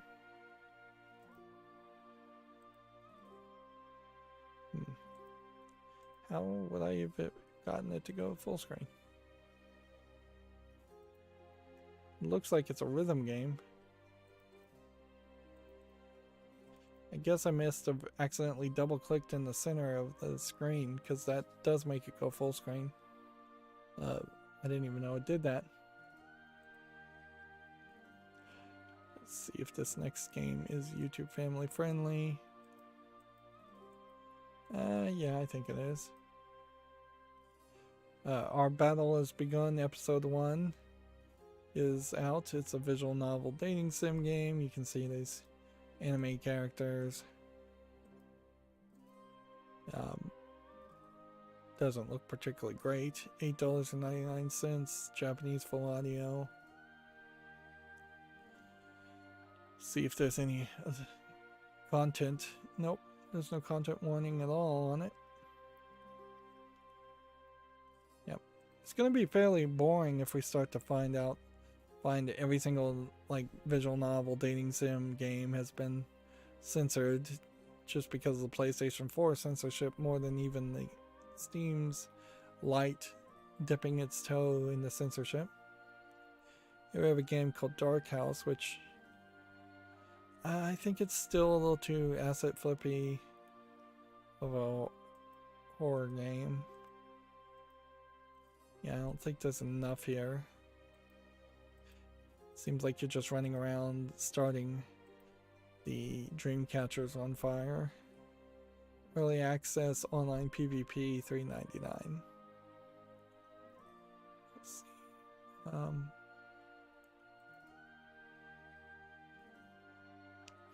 Dungeon Defenders Awakened launches August 4th alongside the Lycan's Keep update, according to Gametsu. Here we have Refreshing Sideways Puzzle Ghost Hammer, which that sounds like a random assortment of gibberish letter words. Yeah, this is some kind of Chinese game that they're trying to translate and did a bad job. $14.99 Japanese, not Chinese. I just don't think that there's enough of a game here to put up with what is probably going to be a bad translation. So I'm going to say no to that. And then here we have one that's all in Asian characters. It looks like a card-based RPG. English not supported, $4.99 Japanese only. Let's see, Kama Sutra, we already talked about it. Here we have Escape from Terror City, which looks like a retro graphics upward shooting game. I'd almost be interested in doing a shoot 'em up 3D game, but these graphics look terrible and the color palette looks terrible. It's $8.99 English only. I might have to skip that. Here we have a game called Anatomy of Fear. We're still getting a lot of horror games. Like they aren't just non-stop, and most of them are garbage. Some of this does not look bad, this game, Anatomy of Fear, but a lot of it looks asset flippy, and it's just dark screenshot syndrome. They're just trying to hide the fact that there's not much of a game here. You cannot hide your horror game in darkness. English and Turkish. It's an interesting combination. I'm going to give this a fault list, even though it doesn't really deserve it. Here we have another advertisement, basically, exploring the art and animation behind the hand-painted Odyssey of Planet of Lana, which is not a game I recognize. At a certain point, like hand-drawn animation, while it may look really good, cannot be worthy of a news article. It really isn't. There's just too many games that are like that. And the game would have to be more beloved to start with before it would have relevance to deserve a news article. Here we have a game called Such Art, Genius Art, Artist Simulator, which I don't know if that means you can really make art or if this is just an asset flip joke experience. It almost feels like you could actually do paintings, but I half suspect that you really can't. Early access, $17.99, single player. Not in VR, even though it kind of feels like a VR game.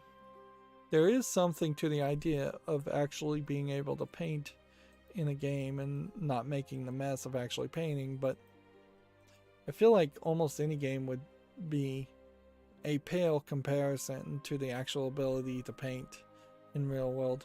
And if you are going to paint in a digital form factor, you might as well just have a tablet in Photoshop and paint and draw that way.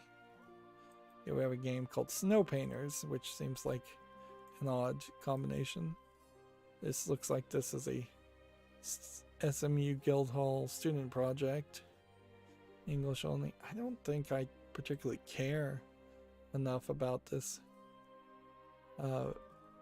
this game. I don't think it looks good enough, even as a student project, to interest me.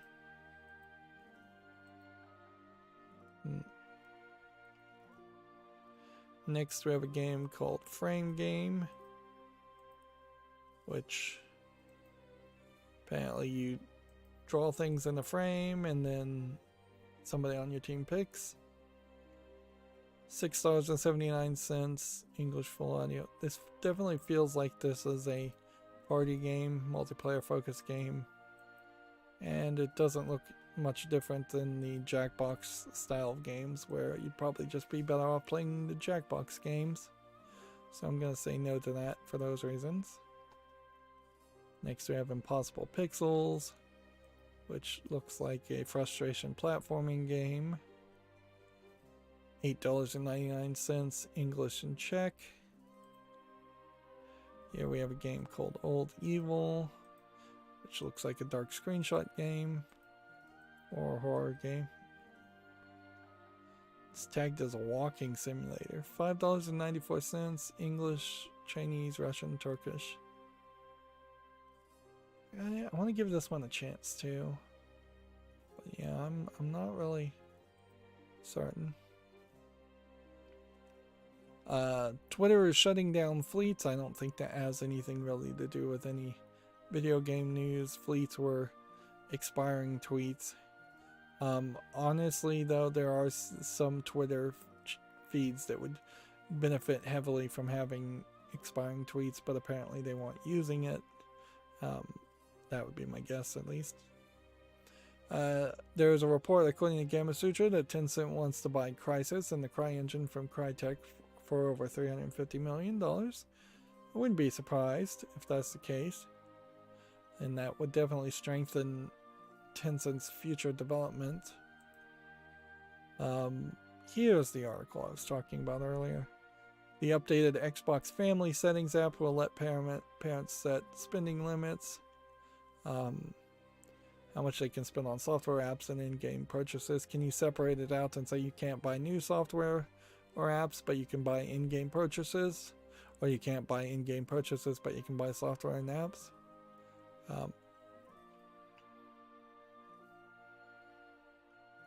Let's see. Weekly seems to be the way they're working. And then an ask to buy feature. All those useful, certainly. I think we'd already pretty much talked about this, where Psychonauts 2 is going to have an invisibility mode because, quote, all people should be able to enjoy games, end quote. Which, yeah, that makes sense. They pretty much just wanted Psychonauts 1 to be a movie anyways. It had a ton of cutscenes. It'd be weird if that mentality became the default for every single Microsoft studio, and every Microsoft game has an invincibility mode. If you're playing Skyrim, for instance, and you're invincible. But I don't think anybody's really going to care about Psychonauts 2. Although I have heard a few complaints. That's probably the new bit of news there. Here we have a game on Steam called Pirate Mina, which just looks like an RPG game. $2.99 English and Thai. Then the last tab, we have Castle Formers, which looks like a side-scrolling pixel graphics game of no real interest. $1.39 English only. Okay. So it should be incredibly easy for me to just look at my Twitter feed and see if there's been any new news. Since it is like 4 in the morning, but a lot of my sources do seem to really repeat things, so yeah. The odds of any actual news of happening in the middle of the night is very low. Though it does seem like some games came out on Steam.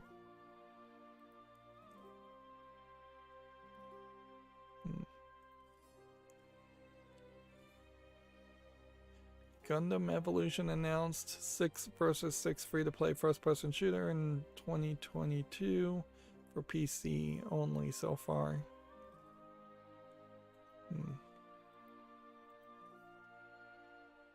Yeah, the problem with staying up this late though is you are going to start running into the Japanese announcements.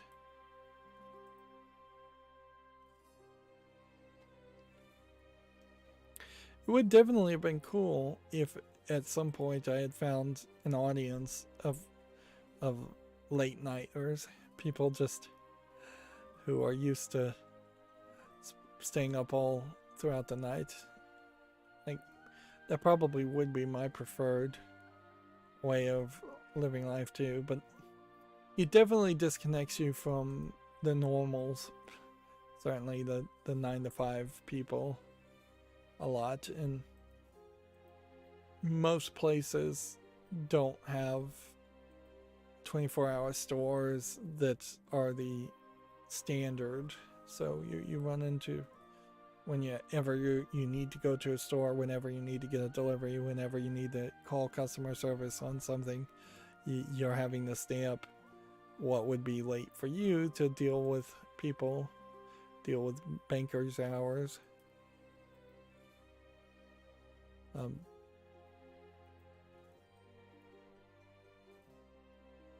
Although you never know, with like global warming and such, it may become a case where people just have to or prefer to work throughout the slightly cooler times during the night.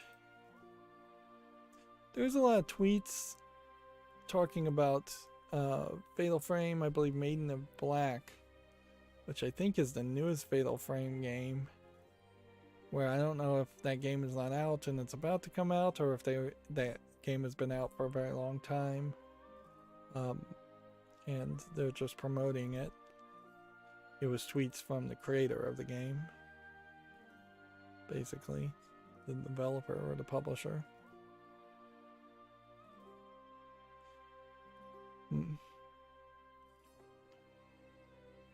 Yeah, it really does stick in my craw, to use a colloquialism, that somebody would complain about consumers not appreciating how much work goes into anything. Like, a certain level, it's not the consumer's job to appreciate how much work goes into a product. I don't want to have to appreciate how much work goes into the development and construction of a car. I just want to use a car. Alright, well, that's going to be it for this stream. It's been a weird one. As always, I ask you to like, share, subscribe, comment, and watch every second of my videos. If you want a friend or follow me on any social media sites, there's a whole bunch of links down below. And if you want to support me further, there's a link to Patreon, or you can friend me on Steam and get me a game off my wishlist. Thank you for watching.